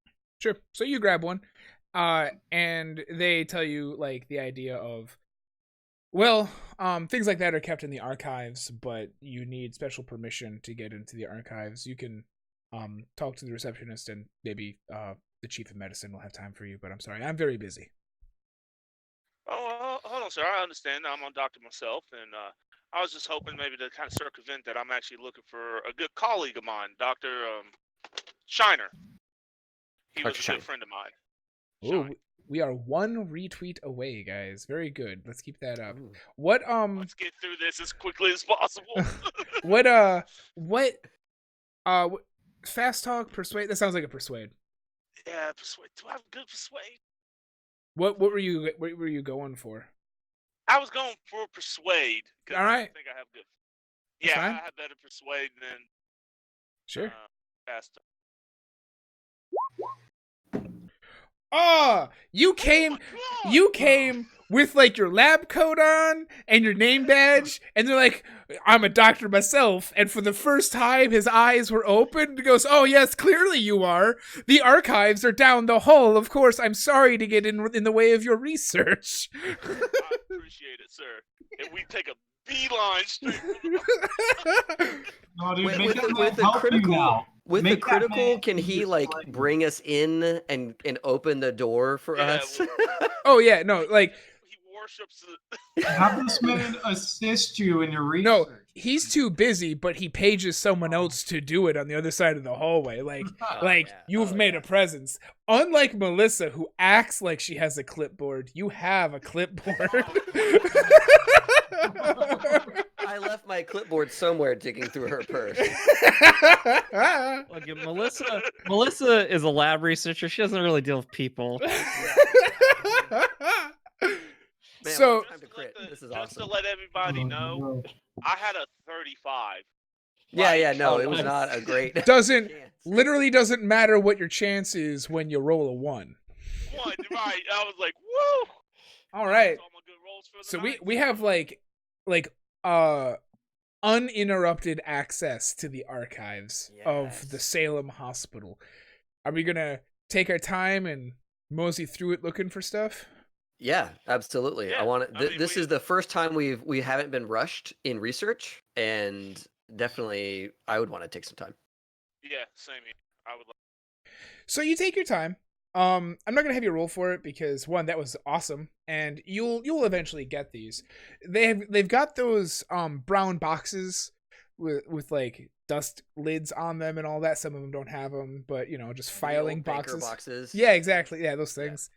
And then you find one that's labeled Dr. DRW Shine.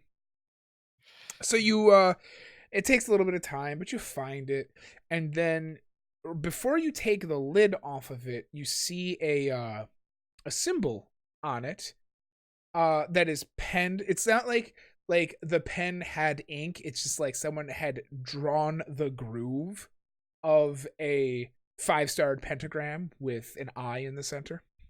Ooh. Would you like Is to? it is it clear? Is it easy to see? Yeah, Oh, okay. it looks like and a pentagram with a stylized eye. The actual star itself is kind of swoopy, but it doesn't stop it from having 5 points. Kind of swoopy. Yeah, swoopy. Yeah. Do we open it? I'm gonna take a quick moment and say, John, have you seen this symbol before? It's strange that it's on one of his boxes. Not in. So I actually know what. I don't think you have seen this now. No. Okay. Well then, I'll open the box. Excellent. When you open the box, it's surprisingly light. There's not a whole lot of stuff in here.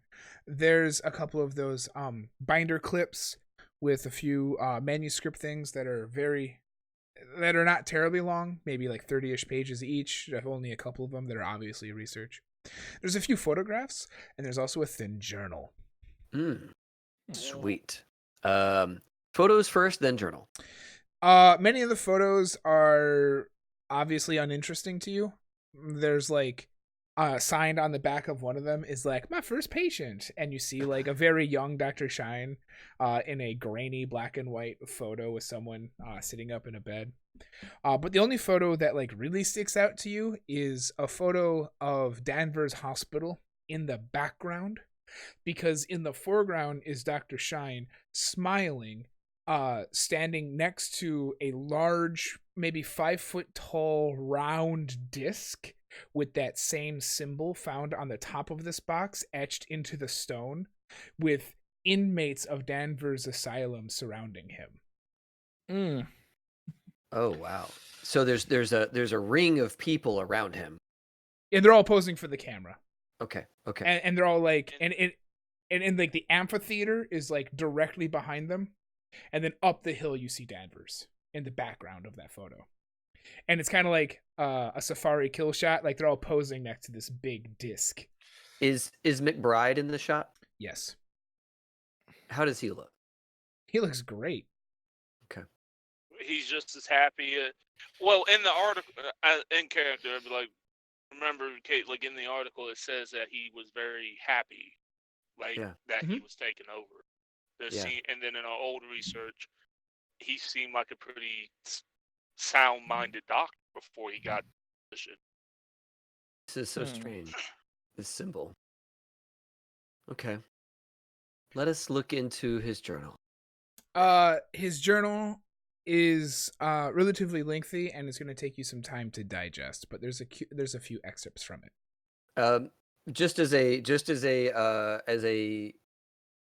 As probably a student who has had to rush through something before, she's just going to flip real quick and see if she sees that symbol on any page doodled. You don't, but you can tell very quickly. Yeah, just very quickly. This goes from like 1890 to 1915. Okay. So all right. From the beginning to the end of his. Okay. Yeah. I think I'll look over at Katie and be like, I think we need to take all of this. I agree. I think it'll be very easy to take it away. I will try and read this journal on the way back. Before we leave, is there anything else that we would see that would pertain to the hospital itself? Like to Danvers Hospital? Like, would there be anything, like any research notes on that particular hospital or any other doctor notes that might explain the situation? I'll give you this one just because you had a great time getting in here. It is not explicit to the hospital, but no one can work in this area without having some ties to the Salem General Hospital. So therefore, you do find some additional information on Dr. Berger. And what you find is mostly confirmation on what you have heard, is that he has always been an excellent doctor. He was kind and extremely careful in his work, and he is a gifted doctor. You can presume that maybe he was a student here or worked here very briefly before he was transferred to the asylum. Okay. After that, I think we get out. Perfect. So Melissa and Max, who have had breakfast and like trying to come to terms, Chris and John are going to be driving back, and during that time, there's another one for you, but Chris will be able to consume this page of the journal. Melissa and Max, what are you guys doing? One thing I would have done in the morning was develop that photograph. Does this one come out? This photograph is of what again? The back of It's of the gravestone and of the symbol. And I took one of the dragon as well. Yes, he snapped a photo of the dragon eyes. The photo of the gravestone does develop, and it comes out because it is such a light impression of that symbol. You don't really get an easier understanding of it, and that's not due to like it's messing supernaturally to the photograph. It's just it's very hard to pick up anyway. Okay. Your photo of the dragon lizard man develops, and you have photos of the a photo of the buildings behind where the man was, and where the man was, and you saw the hulking shadow. is a weirdly shaped, strange thing that seems translucent. You can see through it a little bit. So when you remember taking a picture of the man, the shape that he cast is the thing you have a photograph of. Roll sanity, please. Oh man, Melissa's gonna roll sanity too as I show it to her. Oh, no. Anyways, I'm Let me like, find my character sheet so I can do that. All right, just roll. Just Does lose one. Melissa go into the black room or the dark room? Is the big question. Oh, why is this? missing? as we're just getting prepared to leave after breakfast, I'm like, Melissa, how are you feeling? Sure. While I'm refreshing roll 20 because it decided to lock up on me. All right, well, we can have a short chat. Before you do that, I want to let you know, Max, as you look at that and like you have to like bring the photo away from your face because it's so tense, you begin to feel your grasp on reality slipping. Go ahead. And the longer I look at it, the more intense this goes. I mean, after what happened last night and today, it's starting to get very stressful. Please continue. I'll roll sanity to look at the photo. Oh, I totally fumbled. Bro! You said you showed it to me. I like it happens. But before that, Melissa looks. Oh man. So she looks presentable and fine. Like she looks like she normally does. But like I feel like her eyes are kind of like empty a bit at this point because she's disturbed by the fact that she slept fine and she hasn't really been affected by the murder she committed as much as she thinks she should. Yeah, that's fair. She's been like stone cold since then, and internally that's freaked her out a bit, so she feels a bit like distant in kind of her mannerisms and stuff. Before I show her the photo and she goes out of her damn mind, Rio and I sit down and I'm like, was it when Max is like, is that the first time you've seen something like that? You mean dead? Killing a man? The first time you've seen a man die? No. But the first time I was involved in. Well, there's a right way and a wrong way to kill a man. Ain't no good bottling things up. So, Max doesn't say much more on the issue and just hands her this photo. I want you to take a look at something. Okay, and then Melissa takes a look at it and fumbles the sanity. And then fumbles, so it's going to take 2, which means that Melissa has lost 5 or more sanity in too quick a time period. Yep. Great. So Melissa is going to go into a bout of madness. This is the first time that this has happened. So now that you failed. So I feel like as you take that photograph and you stare at it, it's like the Eye of Sauron, and you can tell that it is looking at you as well. Mm-hmm.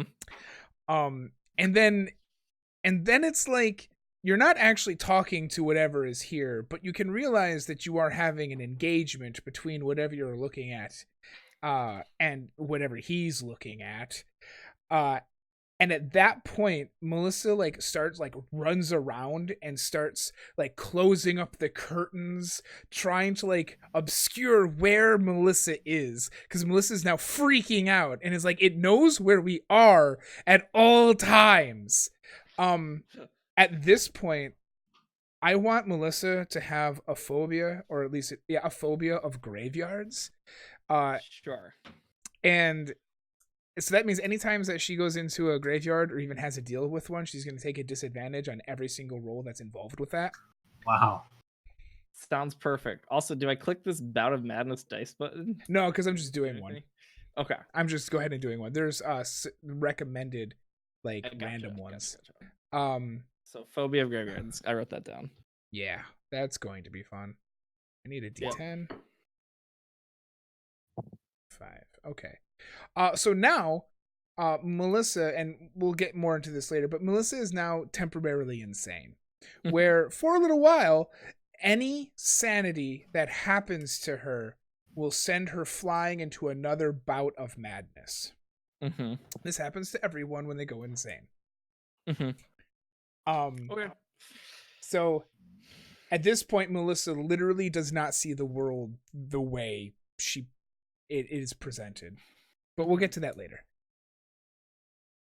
I'm taking a picture of Melissa as she's running around, just very slyly, no flash or anything.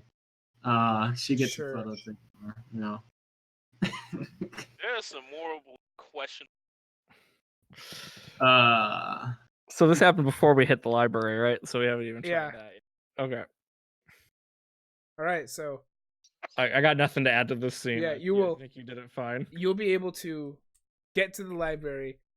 Your madness is over, but your underlying insanity persists. Mm-hmm. All right, so we get to the library. Yeah. Yes. Very yes, good. we do.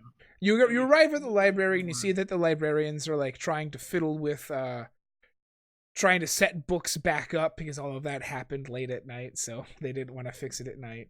What are you guys doing? I'm gonna go delving into the occult. I'm gonna go delving into anything I can think of, any lead that can get me closer to finding out what this is associated with. Okay. And what's Melissa doing? So Melissa is checking basically historical accounts, medical texts, anything that would be related, and newspaper stuff. Basically anything that would be related to the doctor, and seeing if this symbol shows up anywhere. Sure. Let's get She's give me not, she's library. not looking at occult stuff, but Awesome. That was actually what I was going to ask her to go to. Yeah. So library use, you said? Yep. Since you're researching independent things. There are too many things here. Ooh. Yeah. Very good. Can I use 2 luck to make that No. a hard? Oh. Okay. No. Okay, so Ben, Melissa is running around the library. She's going to like the micro film and all of that and trying to look up stuff. And since you're trying to look up stuff that is about Dr. Berger, you're and the hospital in general, you have a very difficult time doing that because a lot of the things that were here for that were already taken. Right. I was looking for Dr. Shine specifically because we found it on his grave. Oh, sure. Yeah. So looking up things about Dr. Shine is a lot of what you have already heard, unfortunately. That he's an excellent doctor, and he did really good things for the hospital. You are, however, drawn towards a book of Greek mythology because of the origin story of worms having drank the blood of Kronos when Zeus destroyed his father and planted him, and that is where supposedly in Greek mythology dragons come from. Okay. Well, Melissa will write that down just in case. And also, I had a side request, and I didn't know how to put this in. Sure. Of Melissa on the side is wants to look up the name of the man that she murdered yesterday. Oh, that's wonderful. Oh, yeah. I'll get to you in just Out of a a second. sense of guilt or whatever. That's lovely. Choose whatever distraught emotion. I tried pulling up a random name generator earlier, and it's giving me stupid ones like fantasies. So, Max, you go looking for more occult symbols and symbology and understandings in that nature. And what you discover is the symbol that you saw that you have a difficult time trying to recreate because it was just a light impression on the back of that stone. You do see it in other works. It is used in some of the most extreme occult books. It's kind of like, you know how when you read something that's related to an interest of yours, but you can tell that it is either much more extreme or slightly adjacent to that. That is the feeling that you get when you're trying to read about this symbol. But other things that you manage to learn are things like the hospital is built on what's called Hawthorne Hill because Judge Hawthorne was one of the judges at the Salem witchcraft trials, and he's the only one that never renounced all of the hangings that he decided upon. and that for a long time, ever since before and after the Salem witchcraft trials, people have considered his hill to be problematic and probably haunted, if not cursed. He used to have an estate there, but that was eventually demolished and replaced by the Danvers Hospital. Okay. Well, Maximilian takes this, and I assume you've reconvened with Melissa. Yeah. Afterwards, and I tell her about the hospital, the haunted ground upon which it stands. I'm sure she does not care about any of it, but studious Maximilian will pass on what he has learned. I'll pass on what little I've learned back as well. His name was And Zach Shepard, by the way. Zach Shepard. I'm adding that to her notebook. Short for Zachariah rather than Zachary. Perhaps it'll be good to do some research into this man, Which man? Zach Shepard, the judge. Zachariah Shepard. Wait, sorry. That's the gravekeeper. Zach Shepard's the one I looked up because it's the Right. one like. Perhaps it'll be good to do some research into Judge Hawthorne. Yeah, I think that might be prudent. Related incidents with Hawthorne Hill. There's did only Lucas have the dream, by the way, with the water? Yep. Okay, never mind. Now, I'm happy to, unless you wanted to do more, have you guys meet up, because I feel like your consumption of the diary and the drive back into around this time would end around the same time as them going to the library early in the morning. Yeah, I think so. Okay. You know what I think everybody needs? Brunch at Other Joe's. Yes, Other Joe's was great. Yes. That's the best part of the Wait, isn't that where we spied them the first time? Yeah. Yeah. The orderlies, man, we can't go anywhere without a pair of orderlies trying to get us knocked out. Hopefully somebody will turn them in so I can ask them questions. Scout. That's right. I mean, we haven't tried to go to the police yet. It's just not something. And at that's this done. point, Melissa's firmly against that option for reasons she will not explain.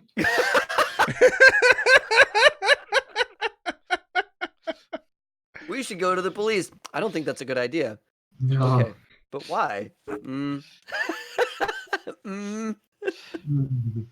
Every time somebody talks about things, bad things happen. So clearly, we just shouldn't talk about that particular line of questioning. So we get to brunch, right? We're all sitting around brunch. Is that the idea? Yep. Yeah. You are all sitting around brunch, and someone left the daily newspaper on your table. Oh, good. That's I feel like I shouldn't show them the picture, but I feel like I should. Oh no. Yeah, let's look at this. Oh no. Mhm. Death at Oh. Danvers Lunatic Asylum. Danvers State Hospital reports the death of patient Andrew McBride. Age unknown.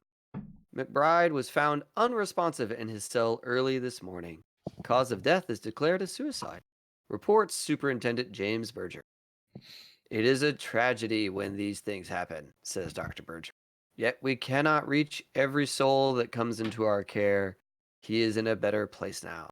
McBride leaves no known relatives. Y'all know that man still. Well, I assume this is shared with the table. Yeah, it was on the table. Yep. Yes, Okay. it was There's a a- newspaper. I Newspaper on the table. reach out, tap the newspaper. I'm like, that man's still alive. We just don't got much time to do what needs to be done about it. For what it's worth, there's 2 other newspaper articles in this paper. McBride is not alive. It is our Wait, charge that is oh, still wait. alive. My bad. Yeah, you're good. Right. McBride was the guy who told us about the Oh, supernatural thing, and then the more he said, the more bad stuff happened, and then got it. there was My a bad. car crash and a bunch of other stuff. And then he was punished by the thing. Yeah. So pessimistic.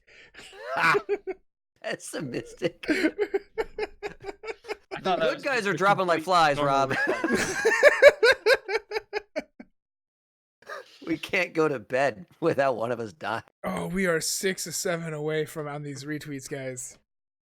Yep. Oh, Okay. no. Hold not fast. doing Hold fast. Quick, don't advertise this so we don't have bad things happen to us.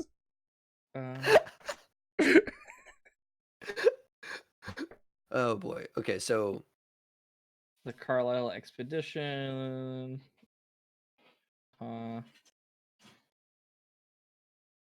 okay, so let's read these out just so the stream has something to hear. So I'll read the Big Apple dateline if somebody wants to get ready to read Carlisle. I'll read do the Carlisle Carlisle. one. Okay, Okay, you got it. So, Big Apple Dateline. Roger Carlyle, the playboy whom everybody knows or knows about, is quietly leaving New York tomorrow to check out the tombs of Egypt. You've seen the cuties? Yep. Is it really cuties? You've seen the Cunies Roger has found in the night spots. Okay. Oh, thank you. Man, that's such a weird jump. Okay, yeah. So you've seen the cuties Roger has found in the night spots. Who can doubt he'll dig up someone or something equally fabulous from the Egyptian sands? All right. Okay. Carlisle.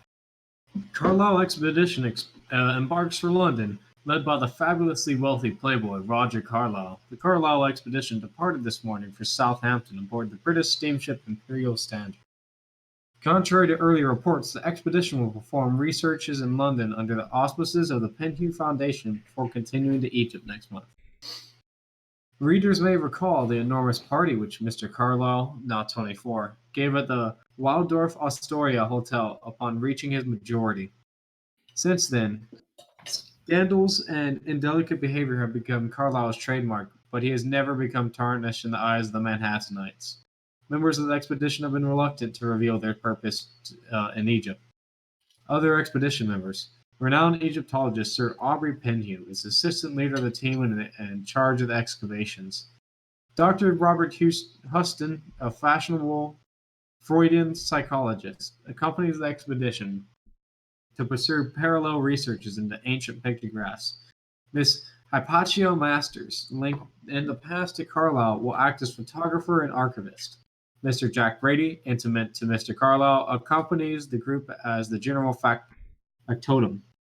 Additional members may be secured while in London. This occult symbol, would you call it an ancient pictograph, Croy? Well, real quick, while you guys are reading this newspaper, Maximilian, especially as you guys are talking about the death of Andrew McBride, gets that cold grip on his heart and feels like obviously something is wrong and everything's going to fail. Thank you for our 7 retweets. Maximilian has been cursed with looming failure. Yes. Oh, I can see the symbol. Maximilian is prepared. What was your question to me? Would you consider this would you consider this symbol we found at the graveyard an ancient pictograph? I mean, everything's a pictograph. And it can't be that ancient because the grave is only a few years old, right? Well, I'm saying, does in the occult books, how far was the earliest I've seen it date back? Quite old. Okay. All right. So it is ancient, Ben. Hey, no, you got me there. Gotcha, Croy! Not trying to give up your secrets. in this mystery game. Yeah. How dare you? Tell me everything. Okay. So who's gonna start us off outlining what they've uncovered? Because definitely Chris has things to show and share. I think I'm assuming that I have the box, right? Yeah. Goes into other shows with the box. So I bring the box. As they were going in, I go to the trunk of my car and bring the box.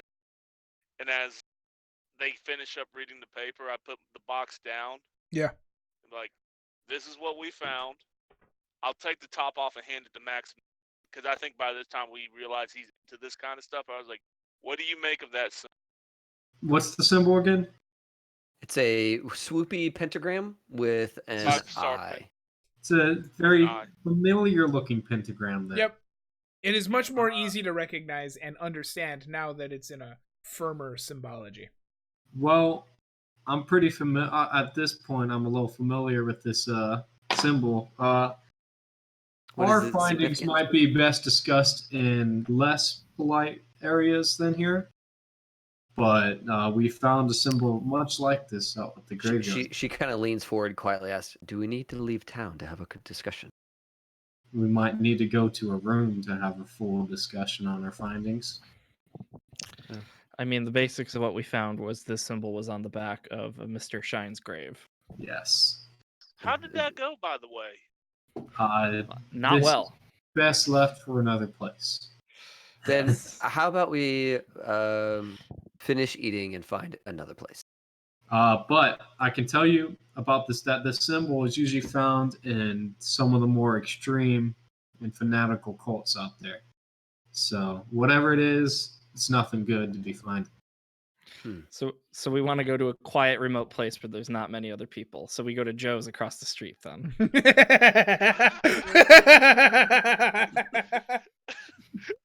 on board with that. That's burned. Everybody Yes.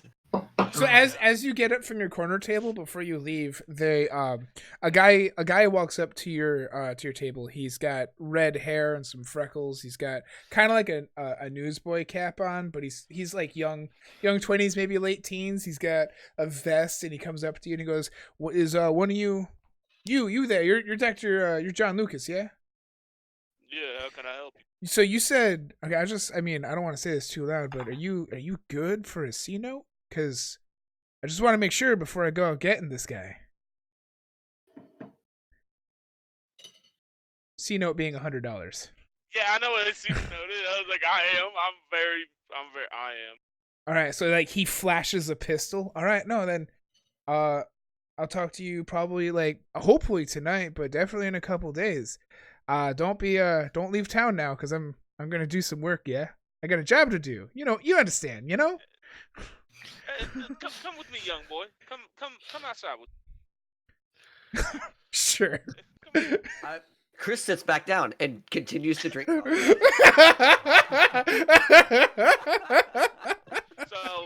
Melissa I'm looks at assuming this- Chris and says, "So you had an interesting night too, then." All right, so you exit with this young man. young man, I must stress that the man must be alive. I mean, that makes it a lot more difficult, Yes, it does, but that's why I'm paying $1. Oh, so That's probably more. That's more than you probably make in. that's just incredible. Absolutely, that's a lot. How about dead for half? That's still a lot. I can't do. I have questions. I must have these questions answered. Oh, you have. Oh, I don't like your questions. All right, well, that's all right. That's all right because I know people, so I didn't want to split it, but even split dead for half, you heard me take that up. But even half, that's still good. So that's fine. That's fine. I'm gonna regret what I'm about to say, but I'm risking it anyway. If you bring him alive, I will make sure that you and your partner each get 100.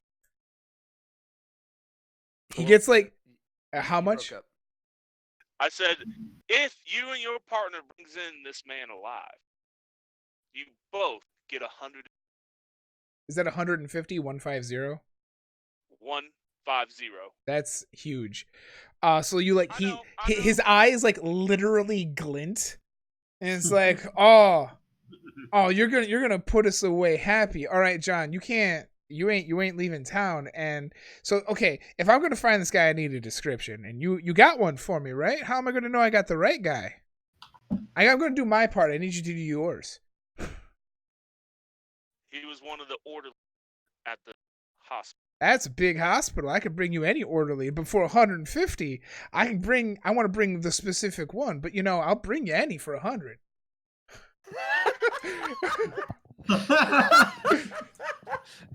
Is this the orderly that was missing the ear that we're trying to get? The one that took my gun. I'm done with it. Oh yeah. Oh, I love it. He's Out of missing. character. You never said which orderly it was. So It sure wasn't, and you didn't spend much time trying to investigate that guy. You went straight to Chris. Oh, all right. Like a good doctor, you went straight to Chris. Straight for Chris. All right. I will say I will give him the. I'm assuming it's the one with the. Yeah, I actually really like that. It's the one missing an ear. Yeah, one in the ear. So I give him that and say he must be alive or All right. no money. Okay, no, that's fine. Where do I find you? Let's say I got a guy, transporting. Because look at me, I'm a small dude. I'm scrappy, but I'm a small guy. So where do I take him though? Bring him to our motel up at my room. And what number is that? How do I find you, Dr. John Lucas? Room 4 Weird. at Other Joe's Motel. All right. Actually, you know what? Never mind. I'll be sitting here in the alleyway next to Other Joe. That's my car right there. Find me right there. You say that, and he like puts his hands in his pocket and then like leans back. It's like, that's your car, huh? Okay. Sonny, don't try that. Do the job. No, I just gotta find you. That's all right. All right, John. And he takes your hand and he shakes it. And he shakes it real hard. It's like, all right, John. I'm gonna call you John now because we're friends, right? All right, John. I'm gonna do this for you. I'll see you soon, John. See you soon. What was your name, son? Eli. Eli. All right, Eli. Don't make this be the last book. That was terrible. Everybody that's watching the stream. That I was loved it. horrible. Oh man. All we gotta do is leave town. Okay. All we gotta do is go. Yeah. I'm up $300, man. Wait. We could have paid these guys to butt their ass out. They can snag an orderly. No, We can- orderlies like go Man. home at some point.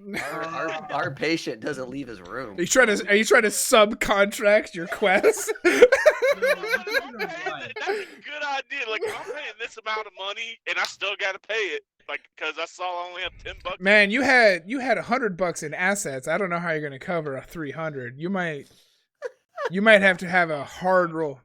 Oh, that pocket watch. That pocket watch. The pocket watch is probably made out of gold. Yeah. I bet I that's a could real get it. fine pocket watch. It would be a shame if you had to bet give it up. If we'll cross that bridge, if these people succeed. We will cross this Yep, bridge. If yep, these people yep, succeed. yep. Oh man. See, guys, Just know that guy alone can kill all of us based on how we Right. handle and fighting. he'll do it with a smile. Yeah. Smiles are extra though. Can we Man, cut back to the alright. diner? Yeah. Yeah, to the diner. And I'm like, yeah. He sits back down. I'm like, what was that about? What- Yeah. Hiring something out, Dr. John Lucas. Oh, I had Um, something else I wanted to talk about, but yeah, this is fine. We'll go this way. Okay. Well, last night when we were at the library, she leans forward and an orderly pushed a bookcase onto both of us, and I blacked out for a little bit. And then when I came to, he was gone. John had taken care of things, and while we were getting ready to leave, he made the comment, if anybody finds the guy who did this, I'll pay them $100 to bring him to me. So I Maximilian slaps his knee and starts laughing. That's some funny shit. It's like, So I think that man intends to find our orderly and maybe get $100 for it. he leans in. He's like, "All right, Dr. John. I didn't think you're that kind of man." But Well, he's not. John's not here. He's outside. Yeah. So Oh, this no, is wait, me- I'm telling you what's going on while he's having this discussion outside. Right. I thought he had come back since we. No, I And- think no, I think wanted to cut Melissa in has before something. while he was out. And what is No, Melissa doing? Wait. If we want to Melissa retcon wanted and to have talk- Melissa's thing first, and then you have your thing with John. Let's Okay. do that. Okay. So Melissa just wanted to talk to Chris real quick and be like, because Chris is an expert in like geology and things like that, right? If I Right. remember that correctly. Yes. So, Chris, there was that weird amphitheater outside the asylum, correct? Yeah. With stones from Scotland. All right. Well, um, when we were doing research earlier before we met up here, and the only thing I could kept thinking of is we've been running into this imagery of dragons and these strange symbols and whatnot, and still don't know. I look at Max pointedly. I still don't know if I believe in this stuff, but clearly, people involved in this believe in this stuff. And amphitheaters just make me think of Greece a lot. So I looked up ancient Greek myths on dragons, and I found this, and I show Chris the passage on like the origin of dragons and whatnot, and I'm like, I was hoping to go back to the library later and cross research this with any mentions of this sort of mythology and theater, or like with like the moon, like because the new moon's apparently important to whatever they think they're trying to do. And I don't know if that stone from Scotland's important, and I don't even know where we're going to look at that. When we move to another venue, I think that Dr. Shine and who's our other doctor here? Sorry, my name. Berger.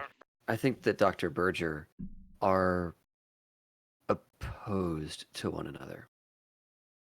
That would maybe make sense. And that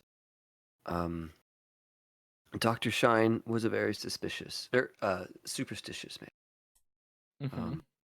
So we have discovered some things. We actually have his journal and some of his thoughts Okay. from when he was alive to share with you.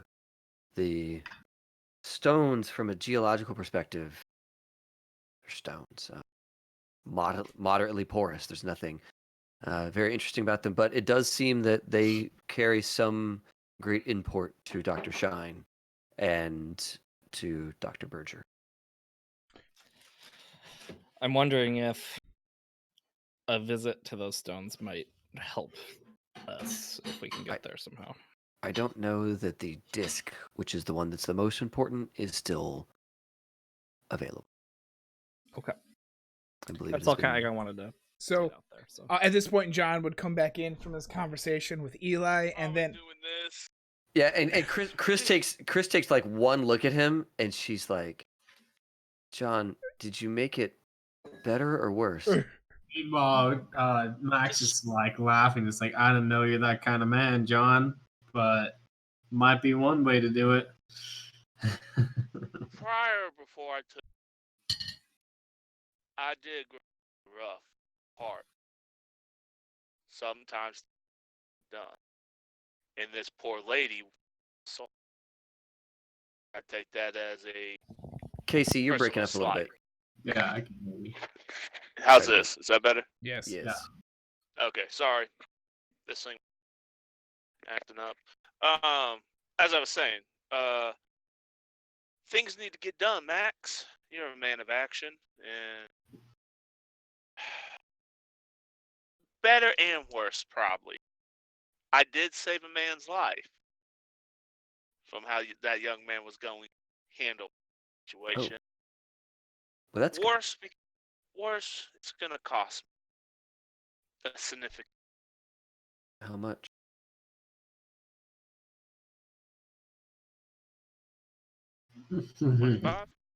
I'm terrible at math. Yeah, 300. Yeah, 300. 300. Oh, 300. Oh boy. So, That. as you're saying that, I'm assuming people are like collecting their stuff so they can go to the other Joe's, because the other Joe's is better advertised, but it has no one there. Yes. Yep. All right, on their way out, Melissa, can you make a spot hidden for me? Begrudgingly I so. sure can. I made one of these earlier today. Let's hope I make another.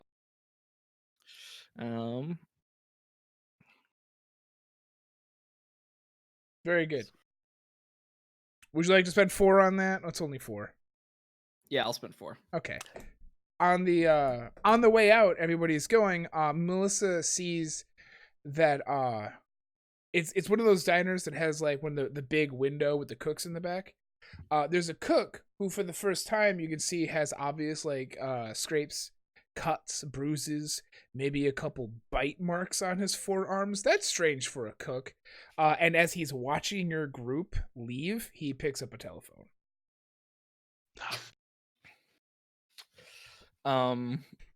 I turn to Max and be like, the cook looks like he has spent time potentially in our hospital and seems to be phoning somebody after we get Max outside. takes a long look over, memorizing this man. Does he make eye contact with me? What man? The There's man currently telephoning with the bite marks. I mean, there's a lady taking an order behind there trying to talk to a cook. Oh, so I don't see. That's what I it. told Max, because I messed up in that. All Yeah. right, I'm like, I'm not quite sure what you're talking about, Melissa, but listen. Got it. Play I'm it a cool. believer. I'm gonna take her word for it. Okay. I think it's best we get going Sure. Yes. then. Melissa And, follows the rest of them. This is the introduction to delusions. Now that someone is insane, they literally don't see the world right, and I have free liberty to describe things to you that isn't real. This one was easy, and in the future, you can try to dispel delusions by seeing past them, and if you fail, you take a point of sanity, which sends you back into madness. Yes. Sounds good. Yes. Oh, this game is brutal. All right, so we go to the other Joes. yeah. We go to the other Joes. So, Either inside or in their deserted parking lot. I don't know. so you go to the other Joe's, you open the door, it's got the bell on it, and there's a waitress, and she motions to sit you down. It's really nice. There's literally no one there, and it looks way fancy. It's one of those places that has like those chalkboards when you enter, and it's just like, this is the daily special, and it's like everything on the menu is on the daily special. Just order something. Buy something, please. Max They looks have around and he thinks for a moment. He's like, this might not be the place we want to be. I don't know if y'all have noticed, but anywhere where people are avoiding for whatever reason, we've had some pretty weird things happening. So Well- be sure this is where we want to convene. Well, everywhere we've been with lots of people, we've had us physically assaulted. So Significant problems, yes. I'll say we've had less There are. issues in our rooms. I'll look over at Max. I'm like, Max, this will be fine. Everything is fine. It's fine, we're fine, I'm fine, you're fine. Moving forward. Right. But the doctor's like, he's still tired. Yeah. So he's Yep. like, he looks back at after he tries the Max down. He's like, can I have some more coffee? It's gonna be on you. Max goes in now. All right, you all order coffee, I assume? yes, Very good. Coffee is eventually delivered. creams to your sugars. As the anyways. as the waitress leaves, Yeah. right? Chris pulls out the journal, and she says, "So last night when we parted ways, I want to share what we have uncovered, and then hopefully you all can tell us how exhuming went, and if you found anything interesting on his person." Sure.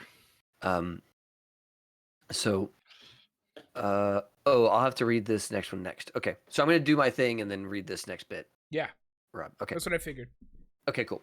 So, we went to the library to learn more about Dr. Shine, came to discover that his personal effects had been moved to another hospital, the note that we left for you. Also, we discovered that the amphitheater was placed on the hill, on Hawthorne Hill at, let's see here. It was placed there by Dr. Shine, right? Yeah. What was the The amphitheater. Yes, the amphitheater was installed, and the disc. If you want to keep them as separate ideas, those were installed by Dr. Shine. Okay, good. Yep. So the this was installed by Dr. Shine on Hawthorne Hill. Mm-hmm. And there was an article in the paper about it where effectively Dr. Shine believed that this was going to be a stroke of luck or a symbol of luck for the hospital to turn the hospital around. In reviewing his journal, which she taps lightly while it stays closed, there's a passage early on in his career in 1890, in June of 1890, when he discusses how troubling the hospital is and how many problems it faces. And as such, he finds that any move he makes to discuss or to solve the problems of his hospital is met with immediate disfortune. And this is back in June of 1890. And that he is become aware of something he calls the thing. And that it is aware of him and his suspicions. And it has moved against him. Normally, I would dismiss such writings, but I have experienced some things. Dr. John has experienced some things, and I believe that the rest of you have as well. Maximilian places a picture on the table face down, and he looks Chris in the eye. He's like, I think most of us might have a suspicion on what this thing is, and I think it is very real. She reaches out and puts a hand on top of the photo and says, I think that what we see will be different for each of us, so maybe describe to me what this photo shows to you. And this is Troy, to clarify, this is a translucent image of the dragon and this massive being. Yeah. I say translucent because I mean more the idea of like you can tell that there is a physical body that is the shape of what you originally saw as the shadow, but you don't really get a good idea of dimension or color or anything like that. Just it is as if there is a fog, the shape of a hulking monster where the man was standing. Okay, I look at Chris and hand still not fighting it. There was a being that affronted us at the graveyard, and I've seen some things, weird things in the hospital related to the dragon, just like the painting we all witnessed in the doctor's office. So you saw it too. You saw the painting move. I did not see the painting move, but I saw depictions of this dragon in the prisoner cells, painstakingly scratched into the wall. It is a similar shape to what you saw in the cells. Yes, yeah, it's very similar. And curious thing, I saw a tentacle disappear into a toilet in that very same room, right before I came and caught up with y'all. No, but you should see this image and be warned. It may have some adverse effects on you. I'm definitely not looking at it again. Then, I mean, you all get the overwhelming sense that you should not look at it. yeah, she keeps her hand on the photo and says, I believe you. And if there comes a point when I need to see this, I'll look at it. But the same is true for me not showing you this journal. Maximilian simply nods and puts it away, and then leans back forward. Okay. We need to find a way to stop what's going on. I believe that Dr. Shine had found a way. Is this related to the amphitheater? This stone you're speaking of? This luck? Perhaps it wasn't luck. It was simply a way to convey what he was trying to do to a more less enlightened man. Potentially. Dr. Shine believes that he protected himself from the thing through some ancient incantation. And she says that with like a dismissive. Right. Do we know the incantation? He only speaks that he learned it in an ancient city. And he had been safe since reciting this incantation. But he mentions that he must find Hawthorne's disc as soon and soon lay down that thing which torments all here. I'm quoting from the journal. That he needed this disc, which I believe is the large granite disc that has been described in the past. Mhm. And we have since found a photo of it, which shows it at a 5-point pentagram with an eye etched in the center of the disc. Now that you have these clues, and with your expertise in geology, you're able to tell that Hawthorne's disc is made of a different stone than the rest of the amphitheater. Oh, I thought I noticed that the stone was made out of granite. Okay, yeah, I would like to figure out what that stone is, if at all possible. The actual disc. Yes. Yes. Sure. Just because I know it's not like the granite from Scotland or whatever. Do I get a sense that, okay, well, this sort of stone could be is still granite, but from somewhere else? Or roll intelligence, because I'm going to give you a no roll to see if you can, like, your character would figure it out.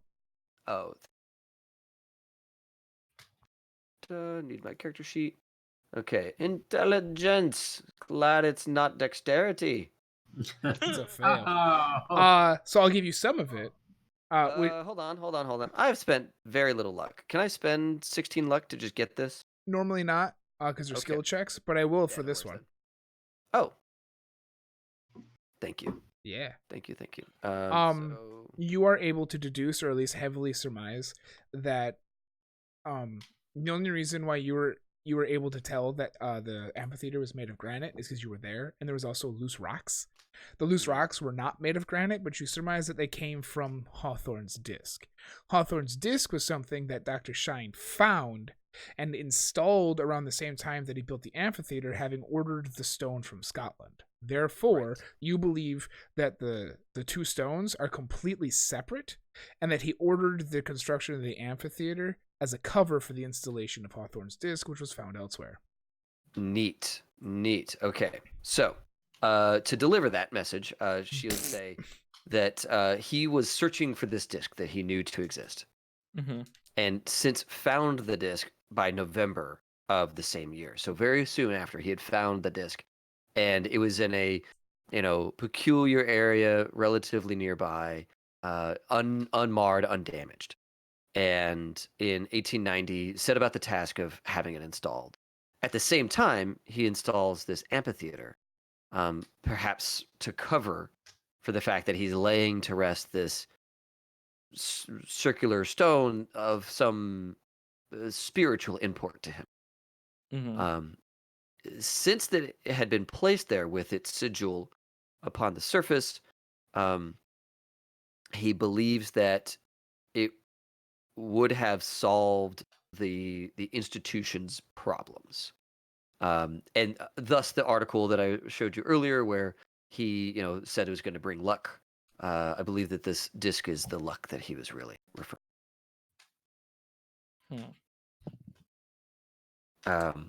So at some point your coffee is all delivered.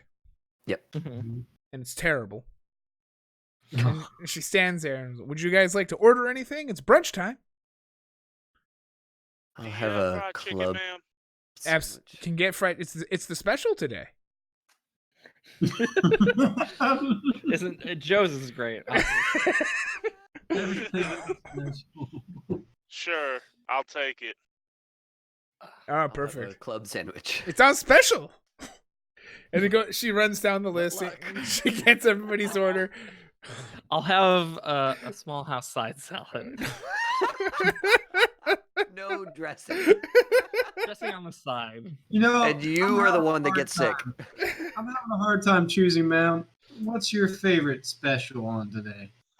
My favorite special is to go to other Joe's and order there. Well, you can't go wrong with a club sandwich. All right. Well, I'm gonna get the tomato soup. Thank you very much. She leaves. Why'd you do that to her? All right. So, this next bit of the journal that you've given me. Yep. Is that something that she already knows, or something that she's about to uncover? It could be either. It doesn't matter. Okay. You've had the journal long enough, and then you're actively going over it that this is fine. Okay. Cool. So in November he discovers it. In December it is installed. So very quickly after, along with the rest of the amphitheater. And he says some unfamiliar terms to me. He says the sigil laid upon the earth, forcing down which lays upon the hill. Well, sorry, forcing down that which layers upon the hill into an uneasy torpor. Perhaps what we're Please. looking for is going to be in the floor of the amphitheater. We're talking about a disc, a circular space. The disc I have since discovered has been destroyed Void. by Dr. Berger. Torpor is a state of physical or mental inactivity. It's synonymous with lethargy. Right. Yeah, so this term torpor I do not understand. It means lethargy. Yeah, she's so Max could tell her. Sorry. That. Okay, got it. No, you're good. I was reading. Let's see here. So the disc was seen as a decorative piece by the taxpayer. That's how it's described. But it's clearly the reason the entire installation was made, because it holds this spiritual note to the doctor. But he, as soon as he places it, he reports already seeing a change in the staff and in the patients, and as if everyone is awaking from a nightmare or coming out of a fog. So it seems as if placing the disc was successful, and I believe somewhere in here I have a report of Dr. Berger removing the disc. I don't remember if you have that. Yeah, it was in the bottom of the second piece that we found after she got pushed over. It says that the doctor has taken over everything, and like at the very end of it, Yep. I remember reading it right. It says that he taken apart, broken it up. Yes. So, if he's broken it up, and we need to put this back, what are we gonna do? Do we have we can't just make another stone edifice out of thin air. Well, what does the we've all seen the Bent pentagram. What is its significance in all this? And then for it to be a symbol protection for us, what is this man's interest in it? While you guys are talking, in each of your cups of coffee, you start to see small ripples forming. Maximilian glances out the window, if I can see from there. You look outside. Go ahead. I was gonna say the doctor just kind of takes a deep breath, sterns himself. You see small ripples forming, and then you hear, just a few seconds later, the sound of like china clattering as the room begins to shake, as if there's an earthquake, and you hear a thunderous crack from outside, and then everything recedes.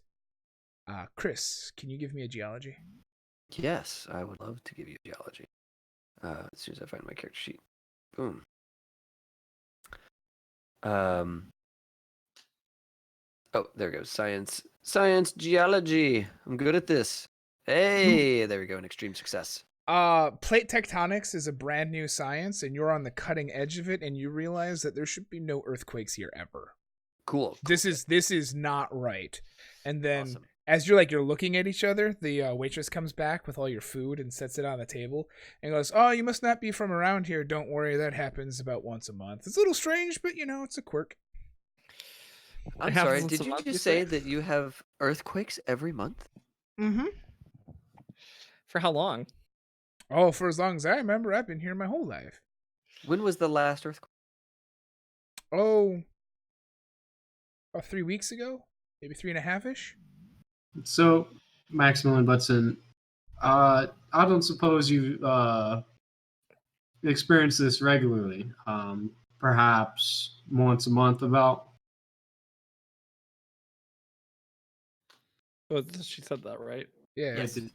So, but like not just last month is what he's asking. Like, Once a month regularly? Well, and then she kind of like leans in and winks. Some say that the girls get regular, but it's just a quirk of living here on Hawthorne Hill. How long has this been going on? As a geologist, this is incredibly interesting. Oh, we have some of you folks come by every once in a while, but they always leave stranged. They always leave confused and perplexed. Yeah. This area should be geologically stable.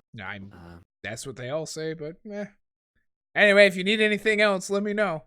So I'm like, hey, right, honey, she's flirting on me, so I wanted to. Your food is terrible. That's no surprise. We haven't even ate the food yet. It don't look right. It's the wrong color. Your tomato is like blue. Oh, Maximilian isn't touching it, but he's like, darling, could I ask you a question? I've never had a yellow salad before. She looks at you. You're not gonna start. And it's not about the blueberry soup. I don't suppose you see anything unusual happen up on Old Hawthorne Hill over there, do you? Well, I heard that they just had an accident, so anything unusual? I mean, it's full of a bunch of invalids. The unusual is usual up there. All right, thank you. And I look at my soup and I steel myself, and I don't take a single damn bite of that. I Sure. leave that alone. Are we? How are we feeling? Are we trying to formulate a plan? What are we doing? I want to plan. So Melissa just wants to communicate that the graveyard stuff that happened. Yes. The main thing we got was we came under attack and we stopped the attacker. But as part of stopping that attacker, we felt a force helping us stop it. And in the process of stopping the attacker, we destroyed a gravestone with this symbol. And the force seemed pleased about that, was my understanding. I'm thinking we all need to carry this symbol on us. We need to reproduce this symbol. Are you saying, Melissa, that you give in to this thing? No, I'm just saying what I felt and experienced, but I've been through a bunch of trauma. I'm unreliable. Understood. Actually, I have a 55 in psychology. Can I do a roll?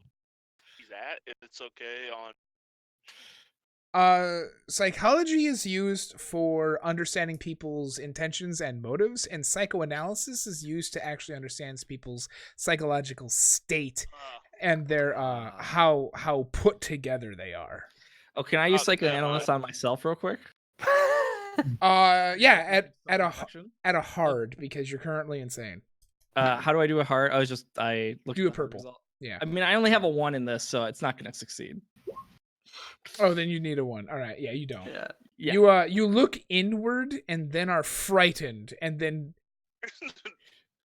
purposefully look outward. Yep. And you're greeted by your food. Yeah, you go back to the yellow salad. You look at the yellow salad and you can't deal with it. So then you start to introspect and you can't deal with it. So you go back to the yellow salad. Oh, man. I don't suppose you are a fairly good, let's say, artists, drawers, really. No, art is not my passion. So I'm thinking it will be good for all of us to reproduce this symbol we've been finding and keep one on our persons. Call it a hunch. So I'm thinking that we are a little bit past time and we're in a good spot. I want to know what people kind of have a plan to do. What think something they their next approach.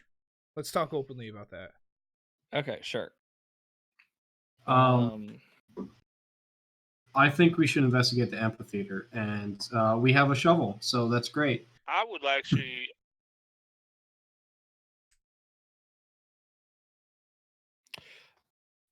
I'm kind of on board with going to the amphitheater. Start going back up there. Melissa was thinking of if the symbol on the gravestone was the same as the symbol on the seal, if we could steal the gravestone and put it where the seal was, but also Melissa doesn't want to go to the graveyard anymore, so Melissa probably gonna be tight-lipped about that. I have this great idea that I should not participate in. I know. Yes. I'm trying to think of an in-character way to communicate this, but I'm stumped right now. That makes any sense for Melissa to say. I mean, Melissa. In fairness, Melissa's been pretty blunt and matter of fact. It is true. It wouldn't be out of her character just to tell us what she wants but doesn't want to go. To be expected. Sure. Yeah, so I think Melissa would just bluntly at some point say like, "What if could we use this gravestone instead of this seal? Would that work?" Well, if the importance of it is that it's a stone with an etching on it, I think that etching this into a stone and placing it in the right spot would be simple enough. At the very least, it's already on the stone, so it would be easier for us to trace over it, I guess, even if it's faint. Is the gravestone easy to move? It's yes. currently 3 feet under. Depends on your definition. Well, that's true. I suppose I would assume just etch it into a stone ourselves then. Out of character, remember you made a replication of it in your journal, right? I made a very bad replication of it, but yeah, here. Well, we have it. We have a really good one on the box of this. Yep. Oh Yeah. yeah, This man's effects. Absolutely do. And we also have a picture of it. If it gets to that. And we may have a shovel. So I thought for sure we brought that shovel back. I thought you said that for sure. Awesome, you guys brought a grave shovel back. That's great. So do we have are we still in an investigative mode? Because we want to move. Because the new moon is coming, and the ultimate goal is getting Elias out of the hospital. I think I don't know that all of this knowledge has given us a plan. I mean, Melissa's plan was to wait for a lawyer and use that, but I couldn't get a hold of. So here's what I'm thinking: we go and we place this symbol in the amphitheater. Somehow we figure out about the amphitheater. It has significance, right? So if we can perhaps use that to influence this feeling of luck, something to dispel the nightmare surrounding Danvers, we could act from there to bust them out. Okay. Let us pretend that this symbol actually carries some deal of power. We would have to create the symbol upon a stone that was of the right dimensions, I believe, and plant it secretly so that Dr. Berger is not aware. And so that the power of this, whatever it's holding back, gets held back. And then maybe this din of madness on the asylum lifts? ? And then you're supposing that if it lifts, people will be more reasonable and we can get Elias out? Yes, that's the assumption there. Okay. Well, I have... And we also have teams of people that will act for money. I was going to say that my other option that I am aware of is potentially changing that contract.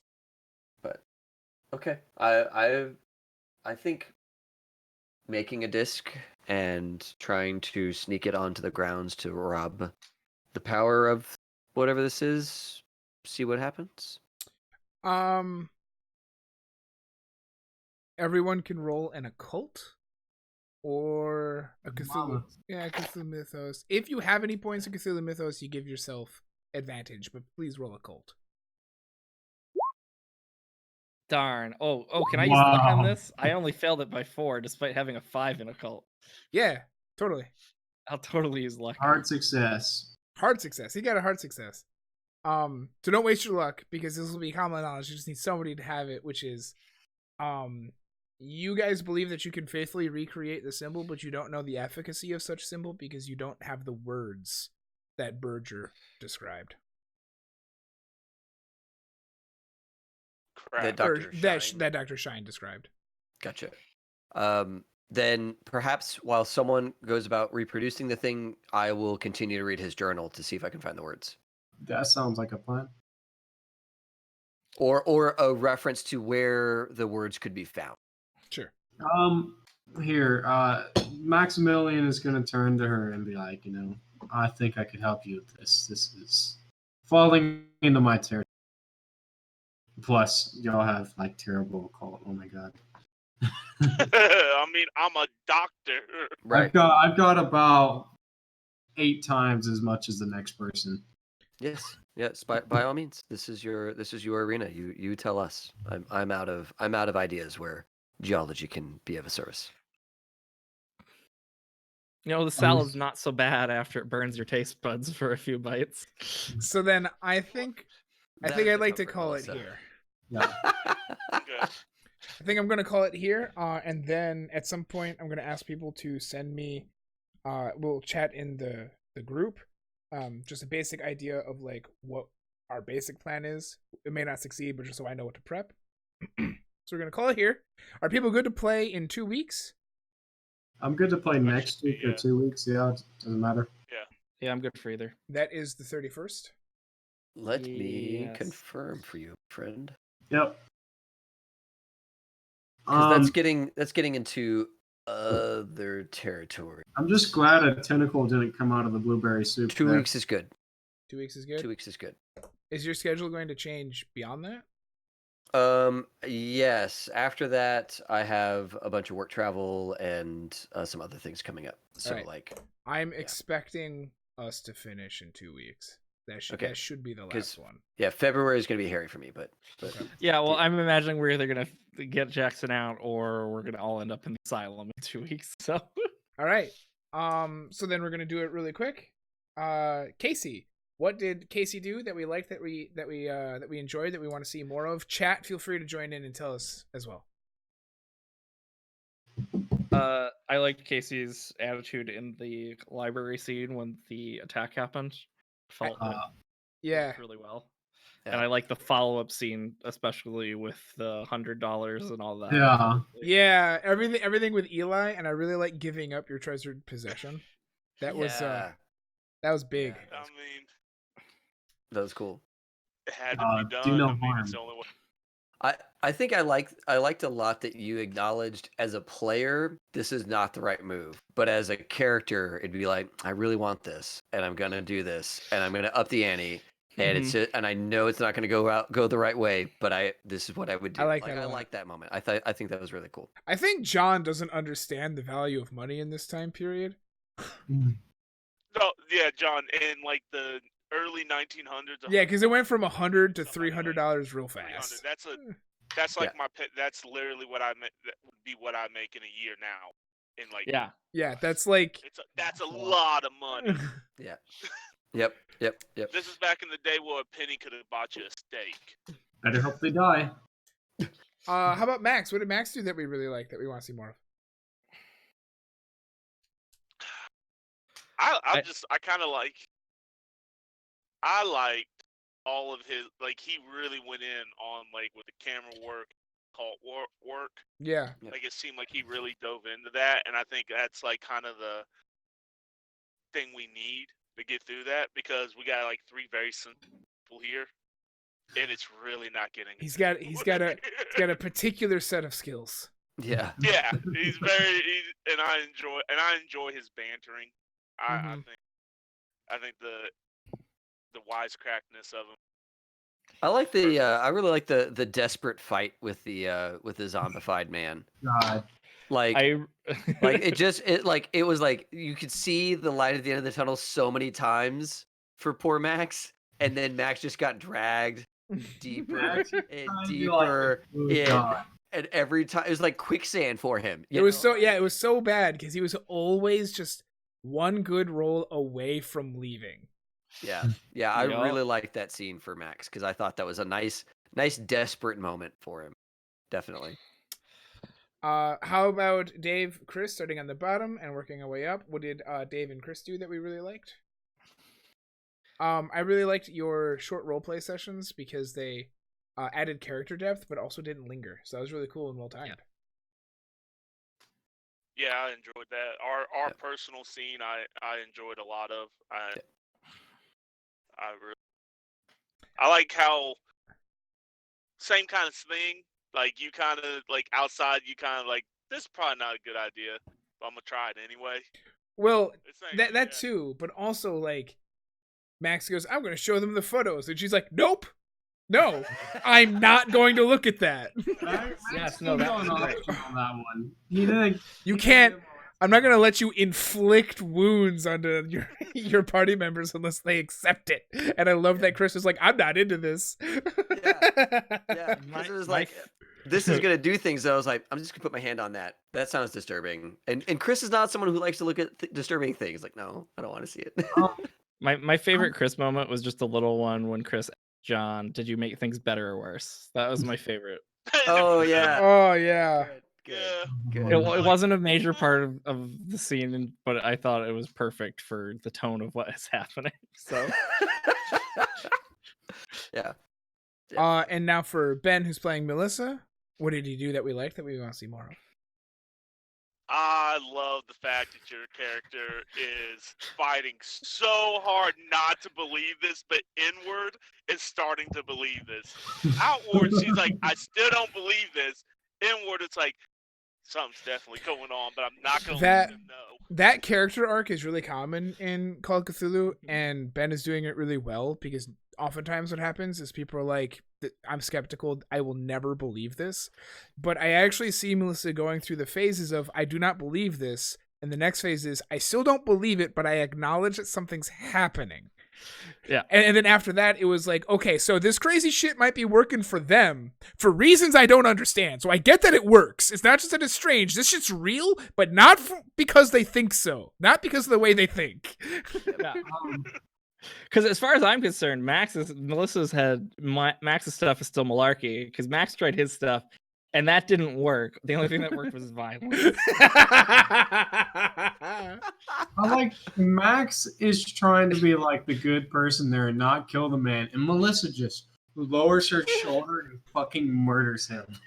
Yes. Melissa's initial plan was to get you out, immobilize the man, and get the hell out of there with you. That didn't work.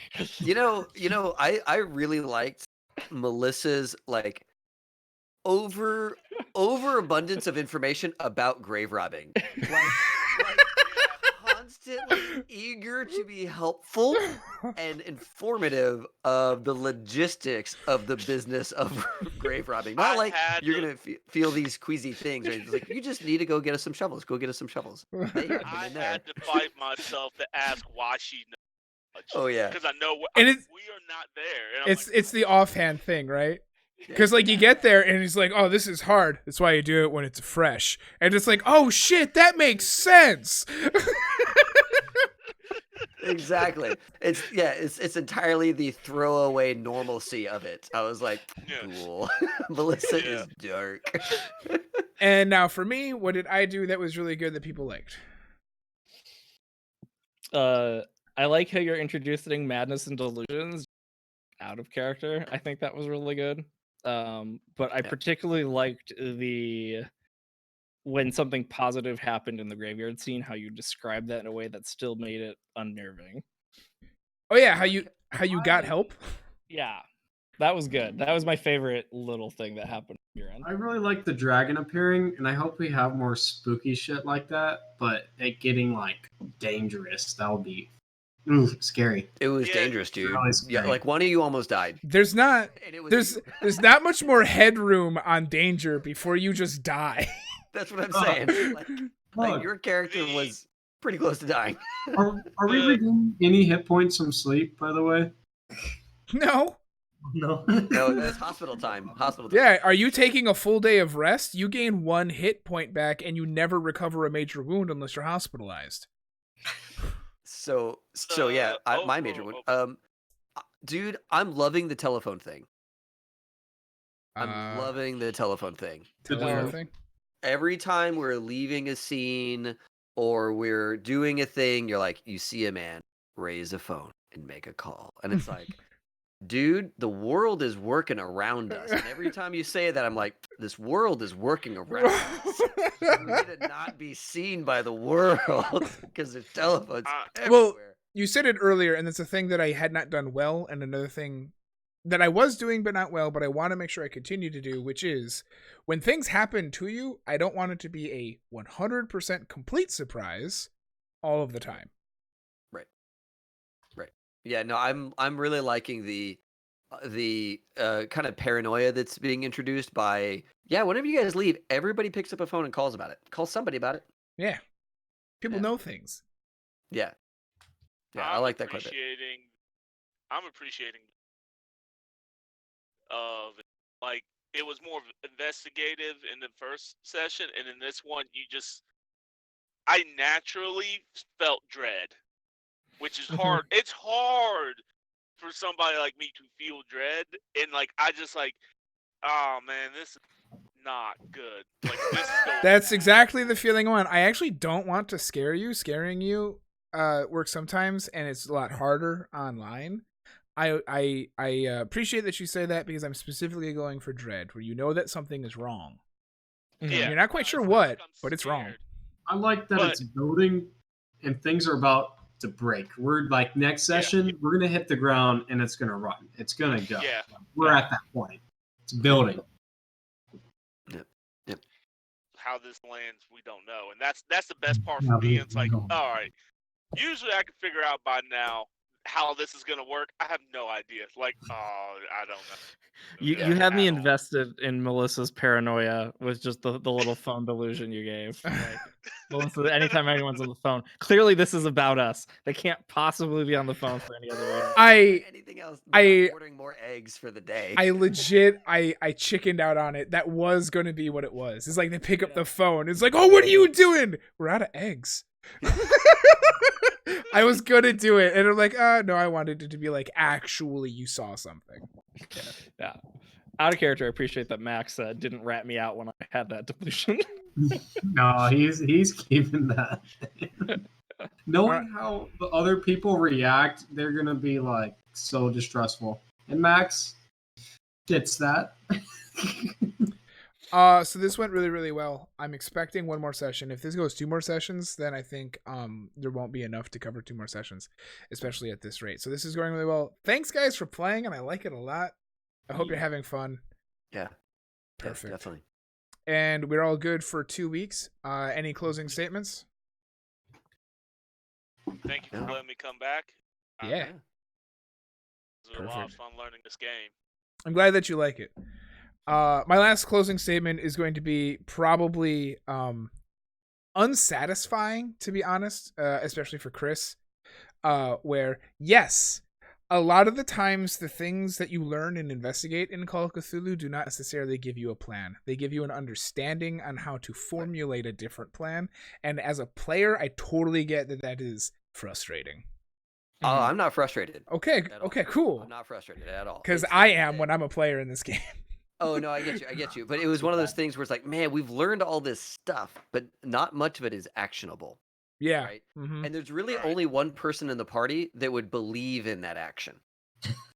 You know? And so it's like the rest of us are just out of ideas. And it's like, all right, fine, we'll go with You get the luxury of dying to something you now understand rather than confused. Yes. Yes, absolutely. Yeah, And no. finally, Yeah. Everyone has to listen to old Maxie. Yeah, Yes, I'm right. All right. That's right. Then that is going to be it for us. We'll see you. I will see you next week, where we will continue playing Edge of Darkness. I suspect that will finish next week, and then this will finish 2 weeks after that. After all of that, we'll continue to play some more prologue adventures into Masks of Nyarlathotep, which is at some Is point one of them these going to are go into Egypt? one of my with this prologues. Carlisle expedition. No, none of my prologue adventures go to Egypt. Oh, But some of my prologue adventures do. At least one does not take place in North America. okay. I was hoping that the articles that we read were like hinting to the next one, but maybe they hint to MON. I mean, to be fair, in Massive Nyarlathotep, you go to 6 different continents.